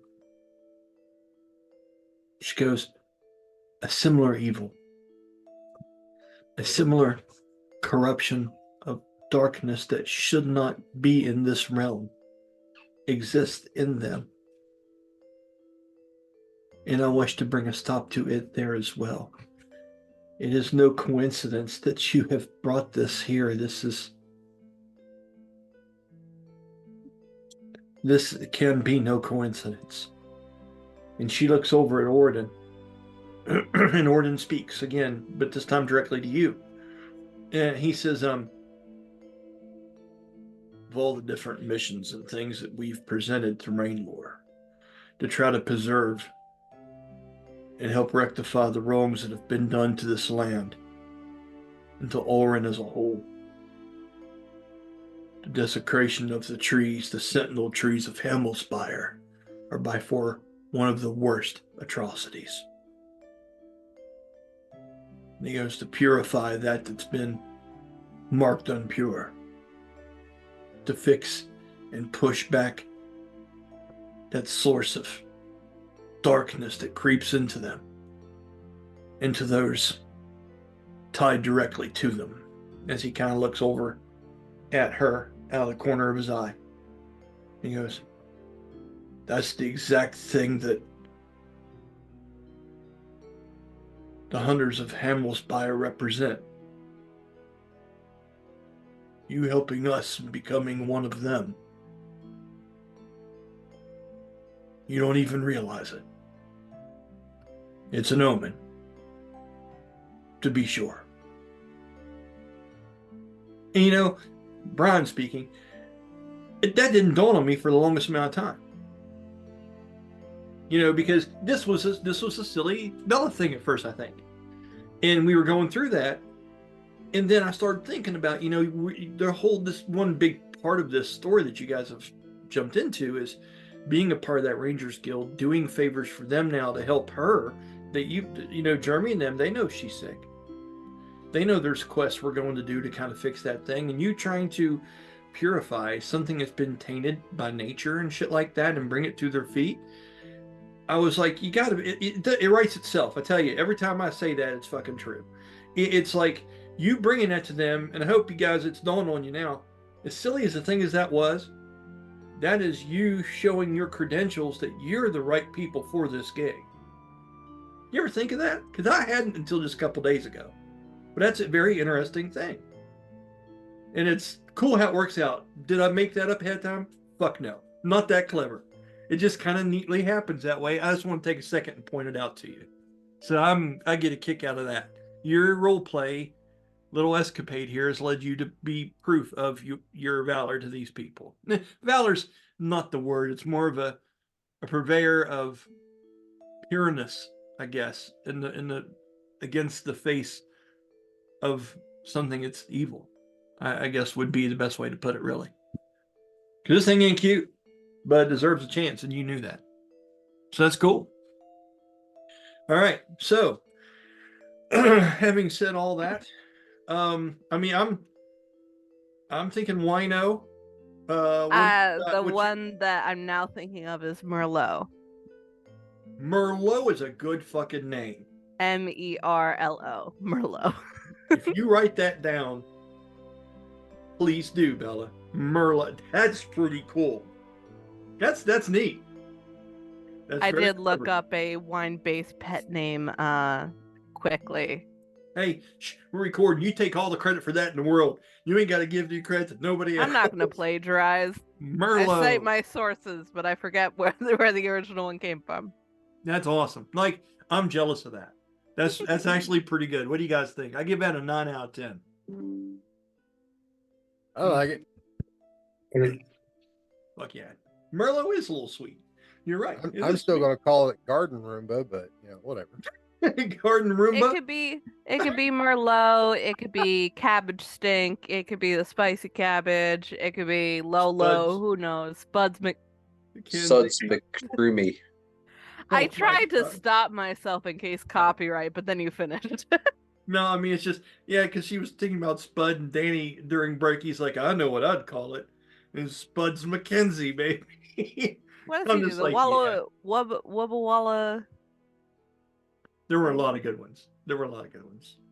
But Marlowe's the best one. Good job. So as you say that,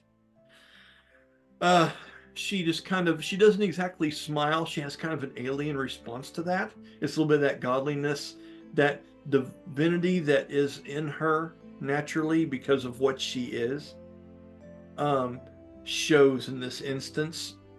And she just kind of smiles. And she holds out her hand for you, Azara, to help her out of her seat and help her over to the table. What do you do? She absolutely does so, making sure that there's a healthy distance between her and Merlot in case he's still swaddled. Okay. So, as you take her hand and you walk up to the table, she looks to you and she doesn't release it. And it's awkward for a moment, but she's not keeping a tight grip on you. She feels colder than you might have thought. And she looks at you and she says, please place the creature up on the table and expose it and unwrap it. And then she lets go of your hand. And she positions herself in a certain way. And you can see Oridon kind of looming in the background and pacing, almost like a worried dad in a way. Doing these kind of things and stopping her once in a while to make sure he's kind of looking at her in case she were to faint or something. You could just see him going through the moves of it, you know. Are you placing it on the table? Very carefully, as if it is an infant, kind of carefully cradling while undoing the swaddle, moving it, place it on the table, kind of opening it up. When you do, it takes your breath away for just a moment. Because as you unwrap this thing and you lay it down in there, you can see now that some of the leaves have peeled back. And you can see a bit of the face of this creature. And you can see a set of 4 little eyes with 2 other ones that haven't quite developed yet up on its head, because it had 2, 4, and 6 little eyes that went up the center, 2 nostrils. You can see some of the teeth, and you can see the tongue kind of sticking out to a degree, as if this thing has begun to die.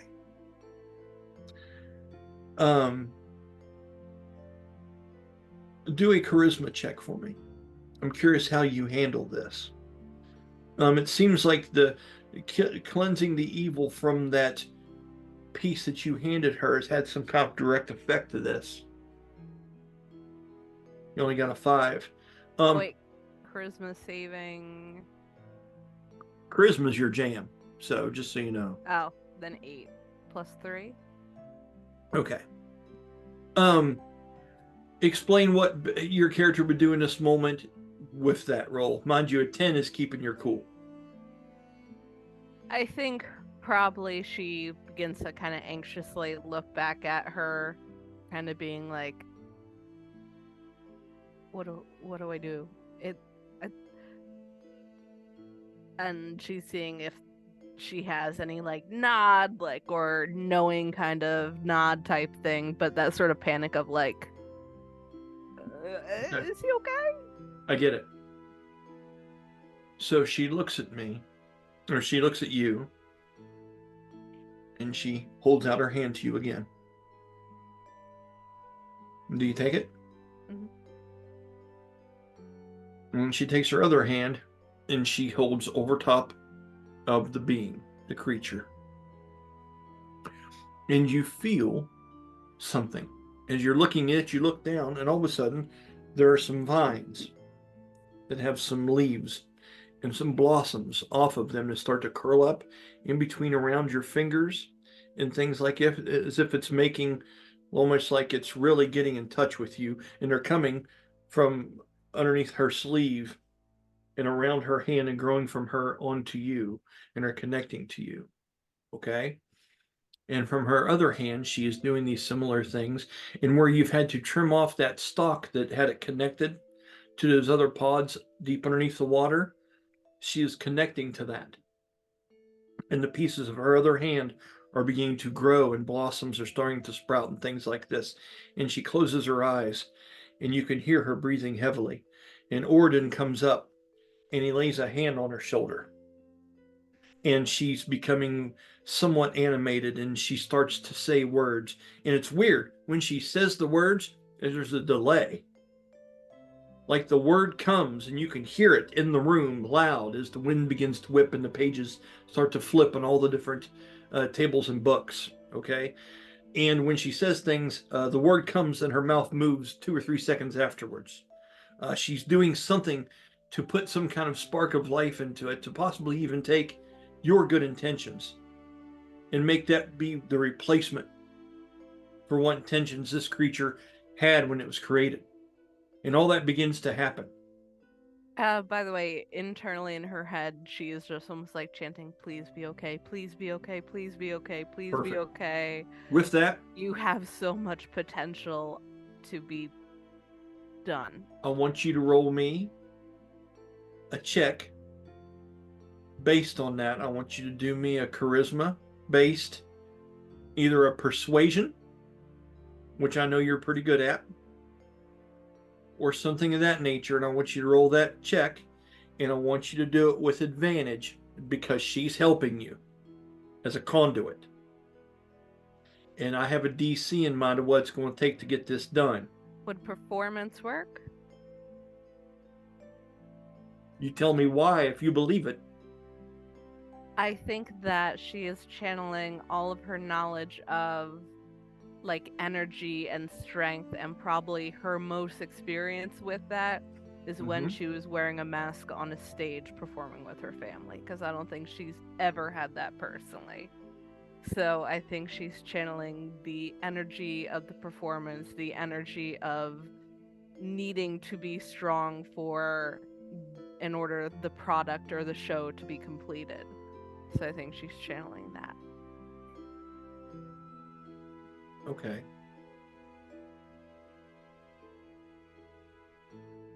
So when you're doing this, you have the good intentions, but you're trying to put together some kind of mental speech, like as if you were speaking on a stage. I think And letting that transfer and letting her feel those words as if you're trying to coax this thing. Right? Yeah, that sort of, she's channeling the strength and confidence that she has only felt behind a mask on a stage, but now using that energy actually for herself and for something she's passionate about for once. It's a hard sell, but I'll allow it in this instance. Go ahead and roll with favor, which means it's a 1d20 I and a 1d. did, Uh-huh. and it's a dirty 20 with that, because I rolled a 16, it's a +3 and a +1. Okay. When you do, it's a 20. Okay. Dirty 20. Let me see something.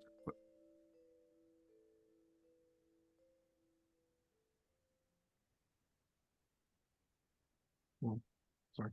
Purely an extra point of addition with the performance rather than any of the other charisma skills.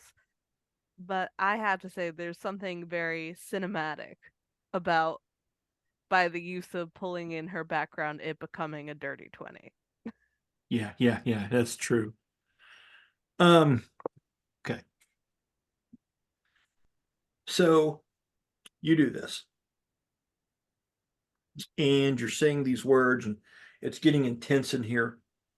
You can see elements jump from one candle to the next. You can feel the different presences in this place as she conjures it.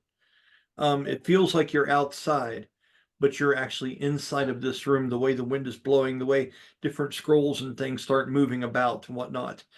And as that happens, and you look down at your hand for a minute to make sure, and I'm going to say if that natural 20, you grab a little extra tighter onto it and really embrace that grasp. You know what I'm saying? And as that happens, all of a sudden she opens her eyes for just a minute and she goes, and Sympmona faints mid casting of this. As it happens,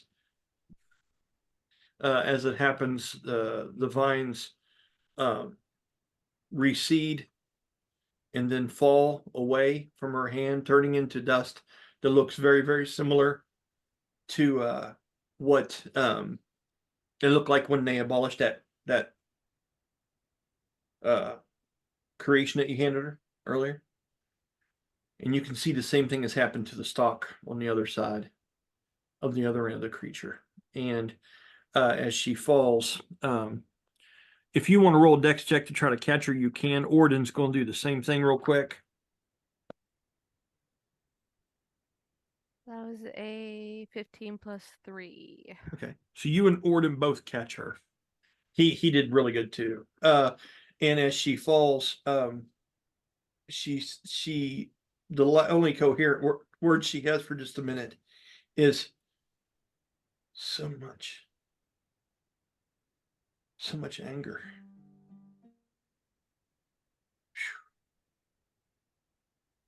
And as she tries to come through, you look over at the lifeless creature laying on the side of the table. What are you doing?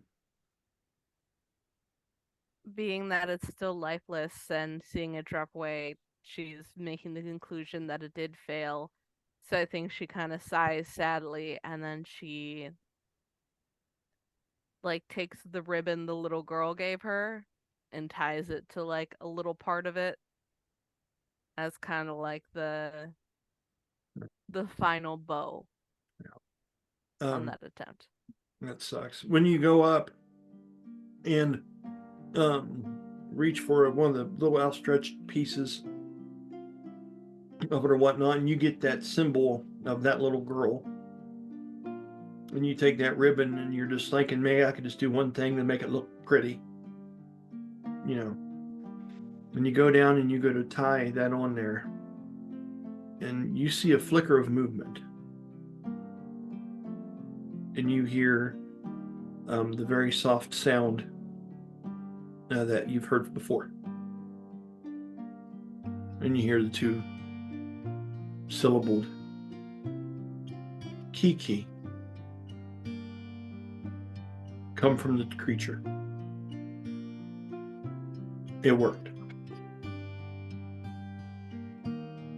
And as it does, the first set of eyes and the second set of eyes open up, and now they have a greener hue to them. And there seems to be something that has settled over top of the creature. The pointed teeth don't seem to have the feral hunger and savageness that they once did. It curls its leaves up kind of around its side of its head for a minute as it looks over, and its eyes take in the candlelight, and it kind of shies away from them for just a minute, and it slowly opens up, all six now, and kind of looks over at it curiously. As you can see the nose start to move, and it takes a big sniff in of everything around, and looks up at the ribbon you've tied to it, and that long tongue kind of comes out in this kind of silly arc and takes up and senses it and touches it. Remember, the tongue's had these little arcs along the side of it. It takes and looks at it, and it kind of dangles that ribbon like that. And as the ribbon goes back and forth swinging from one of its extensions, and the shadow and the light kind of crosses over its eyes, you can see it, this look of amusement in its eyes. There's something curious about the way it looks in this moment. And it would appear that whatever was done here just now, it seems to have worked with the twin. Okay? How big is the ribbon? Is it a good chunk? Sure. Because it's gonna then be tied very sweetly around the neck, kind of almost like a collar, and like a little kind of pat on the non-toothy part of it, being like, "Hi, Merlot. Let's go take care of our new friend." We can do that. Okay. So, now you have this to deal with. This is your responsibility. Okay? So we're going to do this. If there are times when we're playing and I forget to include Marlo in every single thing that we do, I apologize. I'm looking at Bella. I'm not looking at Bella's pet when we're playing. Okay?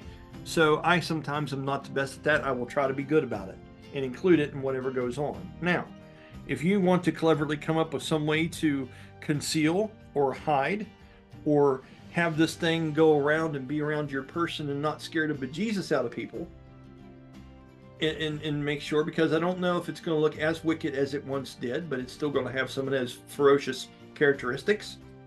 That is up for you to decide, okay? Because now this is a big responsibility, because you're sharing the spotlight now a little bit, I okay? have a thought, but I'm not sure if it's going to work. Hmm. But For I'll ex- talk to you about that later on. Okay. For expedience, with this, do you have any other stop you would want to make after this session here? I mean, you've got newfound faith. You've talked to the main cause of this. She has said, because of this natural way that you are with wanting to bring this purity to something that really was cursed and had nothing but evil intentions, she has even more faith in you and the others that you're with, that you're the right people selected to help with what ails her and the guild itself. Okay. So with that, is there anything you want to do before you get from here back to the other guys to count up piles of gold, maybe? I think that she will hang out with her for the rest of the evening, helping kind of like take care of her post faint, like get her a cup of tea or kind of make Okay. her feel comfortable, and then kind of wait out till the guys get back from their show. Oh, fuck yeah. Cool. Okay, we'll do it that way. All right. So with the rest of you, we can give this another 15 minutes and get back into the room and do that, or do you want me to kick that off to start the next episode since it's like 10:15? I'll let you three decide on this. I'm good to go. Colby, No, you good mate. for a bit? Danny's I'm good. Okay, let's rock and roll then. I'm fine. All right. So, and Bella, if the NyQuil begins to crack you in the head a little bit, you let us know and we'll skip this. We'll shut this down. Okay. So, we're back with you guys there. Real quick, Yeah. NyQuil because of post nasal drip and because I'm trying to prevent sickness, as there is no context of just random NyQuil. I understand. Yes. Disclaimers. Disclaimers. All day. She's not robo tripping. She's just trying not to. We don't judge. Not to death. Yeah. Hey, we're adults. We handle colds our own way, damn it. That's how John Wayne did it. You know what I'm saying? You do what you gotta do. Yeah. All right. So, as the night rolls on, this is the perfect opportunity. You guys are in an awesome establishment, super fancy. I can get right to what they're bringing upstairs. Do you three have something else you're wanting to interact with and do in this moment, or you want to just roll this forward and see what happens? Roll forward. All right, let's rock and roll.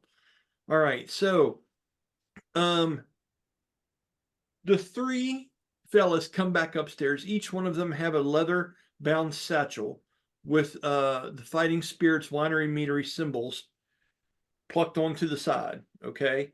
Or was it like a bronze, or no, it wouldn't be bronze. It'd be some kind of silvered metal medallion at the latch on these dark stained and oil leather satchels that are pretty big. They, especially to a halfling, and each of them walk up with one underneath their arms, over their shoulders, and they go up to your table. And the one old fella, the one that was telling you the most about those creatures in the grove and what they look like, he comes up to you with one squinted eye and curly black beard.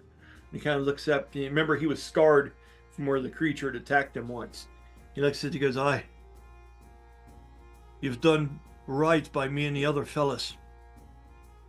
I wouldn't be going back to work and wouldn't be able to feed my family if it weren't for you and your heroism. And for that, you'll notice that some of these bags might be a little heavier than maybe you had planned initially. And you've earned it.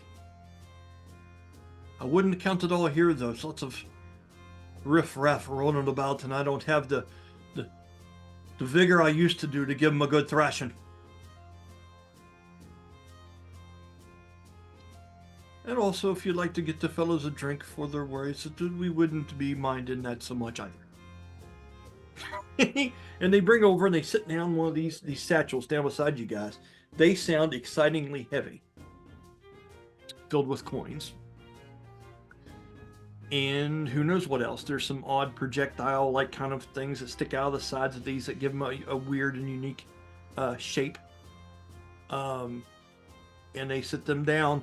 As he comes upstairs, Enel's looking at you guys from that cellar area. As he's looking at each one of you guys, right? And he's looking at you guys like this, going like, are we cool? Are we good? Are we good? Nice. And he's just kind of giving you all the look like, yeah. And he goes, I'm going to skedaddle over to the bar. I've got a few things to take care of before the festivities begin. Enjoy. And he walks away and he goes over to the bar. And as he passes, you can see,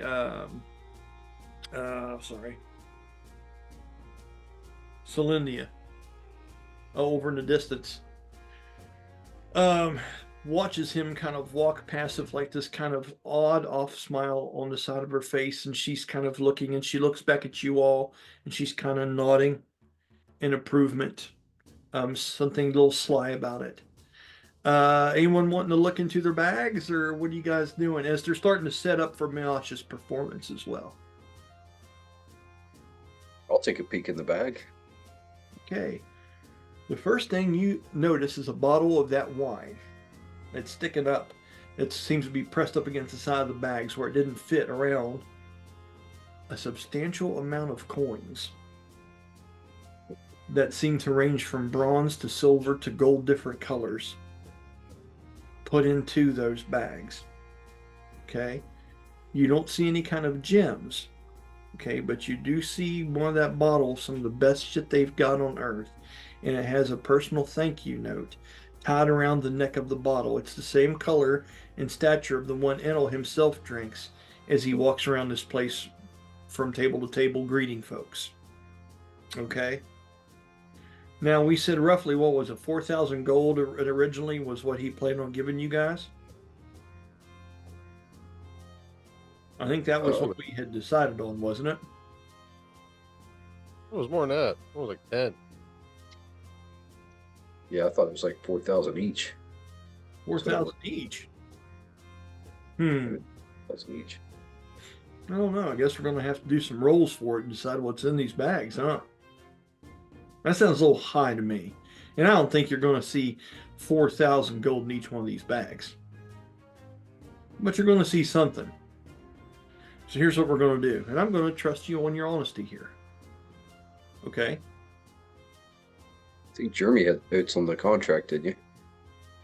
Yeah, that's pretty sure it was a total sum of 10,000. 10,000, huh? Okay. Well, then here's what you're going to do. There is at least 2,000 in each bag.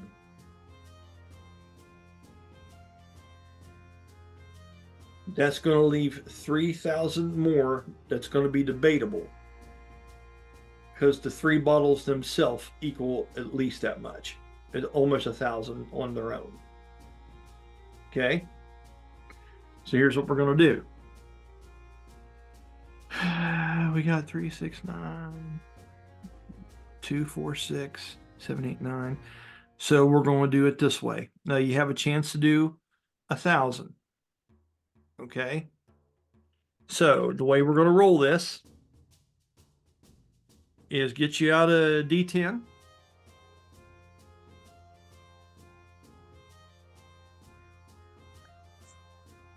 Okay. This is going to be your first number. This is going to be your number $1 thing. Roll this for each one of you. Tell me what you get. And write it down. Keep track of it. Each one of you has 2,000 plus whatever this ends up being. Okay? Okay. So total 6 already. What's your first D10 number, guys? 10. 9. Yours was a 9. What was yours, Colby? 4. All right, write that down as your first digit. Jeremy, yours would end up being, if it's a 10, I think it ends up being a 0 at this point, doesn't it? I don't know. I don't know how you want to roll it. I do go it that way, okay? Okay. All right, let's go up to the next digit. Now we're into the teens. Go ahead and roll your number.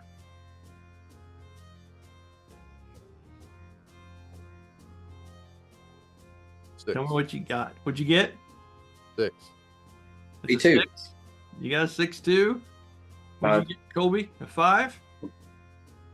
Okay, now let's get up into the hundreds. Let's roll your next one. Let's see what you get. Holy smokes. 9 again. 9 again. Jeremy? 8. 8. 9. 9. So this last roll, this is important. Okay? Once you get out a D4.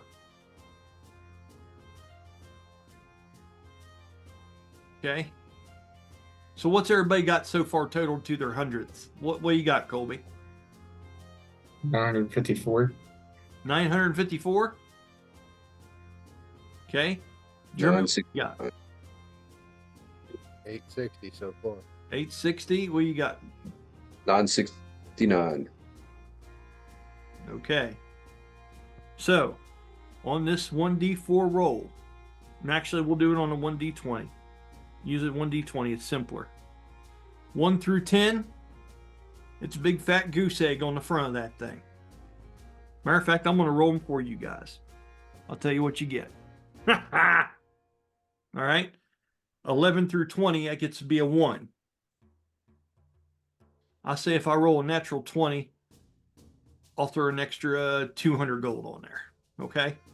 Just to be sportsmanlike. So, Colby, here's your first roll, bud. 1 through 10, it's a 0, and you're getting almost 1,000. 11 through 19 is 1,000, and then we'll throw some extra on for 20s, okay? Natural 16. You get 1,000, so you're getting the 1,800 and something added on top of that. Okay? This is for Jeremy. Okay? It's a 9, bro. It's a 9. So you got your 860, okay? And for McGuffey, that's another natural 9. Oh, damn it. So Arsin's got, I mean, they probably didn't know which bag was going to who, okay? So those are your totals, all right? And each one of you have your complimentary wine bottles there. And in that last moment, Solidia actually comes over to the table and brings down a personal bottle, and she goes, and this one's for the one that's not here with you currently. She was meant to have one of these as well. Good job. And she sits the bottle down, and it has its own personal note, twine written and twined to the what would you call it? It's not the nozzle, the neck of the bottle, I guess you would call it. Yeah, okay. With that, is anyone choosing to discuss with each other how much it is you got or what you didn't get?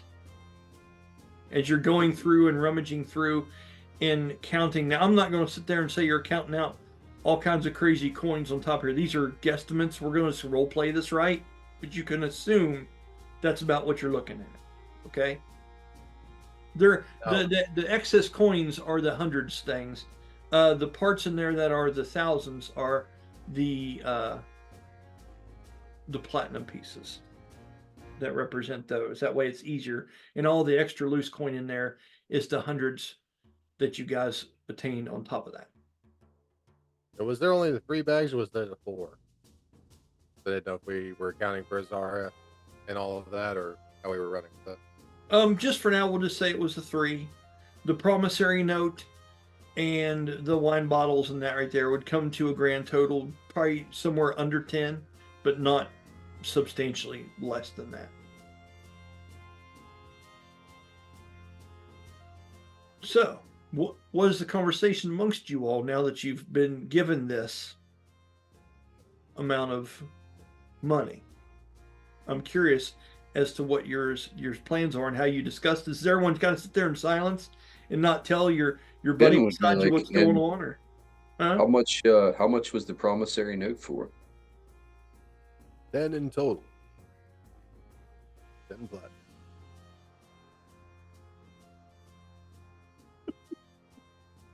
I wouldn't count on this big entirety. There is no platinum in this bag.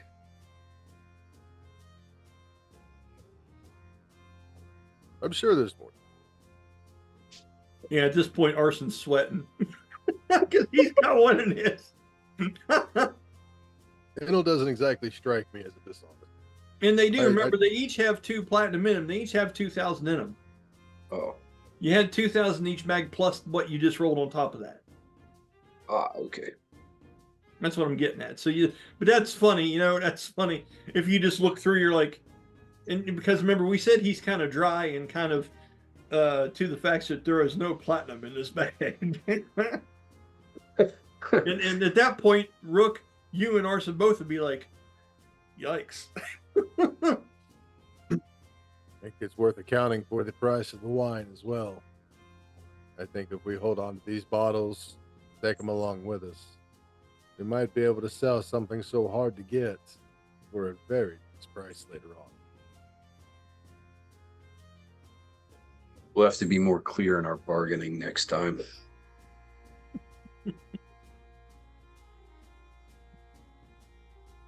Is anyone looking at the note and what they say? I'm going to. Okay.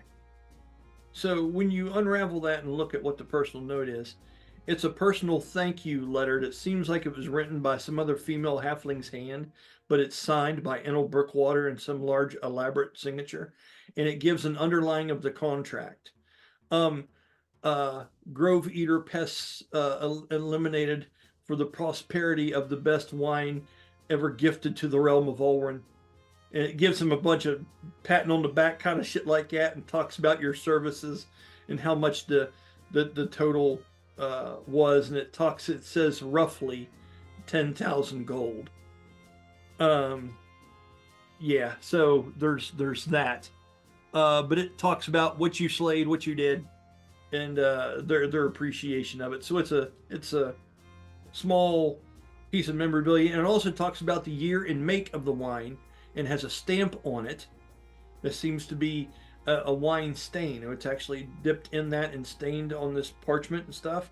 It talks about the year, the quality of this, and if you know anything about those kind of marks, it shows this as being the best stuff you could imagine. Well, we'll have to save this, and we still have to go see our friends at the Heart of the Beast and make sure Winona gets her cut of the carcasses. First choice what she got for supplying us with that antidote. Mm-hmm. Go ahead, Jeremy. What were you going to say? Speaking of antidotes, I wonder if she would be able to turn this powder that I've got into some kind of poison. Oh, I'm sure she could, for a price. Sure, it would come in handy. I know a handful of people who I would love to introduce to their worst nightmares. Even if only briefly. Fair. I know some wizards that would love for that for components. What they could do with that would be amazing. Now, the powder that you acquired, remind me exactly how did you come to possess that? Just remind me, please. So I was in the process of like getting some of it, putting it in a satchel, and I wound up kicking some of it up. And that's where he had that nightmare of face of his dad coming out of the clouds after him. Yeah. Okay. That was off the big actually one. Gathered that up by hand. Okay. All right. So that's where we're at for now. It's past 10:30. I'm going to get off here, and we're going to go ahead and call this a wrap right now, and then we'll jump into the performance next time and see if Bella maybe changes her mind and wants to join in with the rest of the group later on, or she does want to spend the whole afternoon there. Still here. Oh, I know. I saw your message. But we are going to go ahead and end for tonight. Monday's big day. But had a lot of fun with this, and man, I'm glad to have everybody back and get some things accomplished. It happened for Azara. It was an interesting process, but through all the determination and strife, it happened. The money, guys, is in hand, along with deeds proving what you have done, and that money can go towards all kinds of fun things. This city is already equipped with all kinds of different merchants and shit that I know of that could make this a very interesting endeavor. You could buy permanent abodes or lodging there at the Heart of the Beast. Even you could get lodging with above the Rangers Guild, or we could explore other options. I mean, you could get your own wagon, your own steeds. You could start giving into components, better gear, whatever you would like to do at this point. Y'all really struck it lucky with doing something for the Brookwaters that early on. So now listen, this isn't based in Pathfinder or Dungeons and Dragons or anything like that. So don't come up to me saying, hey, I want wands of the ever-living fireball. Doesn't exist here. Okay. Don't say like I want a bag of holding so I can turn a Tarrasque inside out now that I'm somewhat wealthy. You're not. Well, there's things you will be able to do and will not be able to do with this much currency. Plus, we still have to have the performance and see what Miasha's willing to pay for you guys to be bodyguards or whatever happens now that you've got this money and people around here know it, because Enel has a big mouth, right? Which makes that interesting. That just dawned on me today. It's like, oh, they're wealthy and people know it now. So it's going to make things interesting. To get ready to stop this. From all of us here at the Tales of Ulran, we'd like to thank you for showing up and watching this once again on a Sunday afternoon. I'm Brian, along with Danny, Jeremy, Colby, and last but certainly not least, the ever slumbering Bella. Wish you guys to have a good rest of your weekend and hopefully have good luck Not this coming slumbering, Monday. my back just sucks. Have a good night, everyone. Looks All like right, the you guys sleep take spell care. maybe caught her. What is it? Said it looks like the sleep spell caught her. No, You were too close to the target. That's what it is. All right, guys. no. Y'all take care. We'll see you next time. Bye.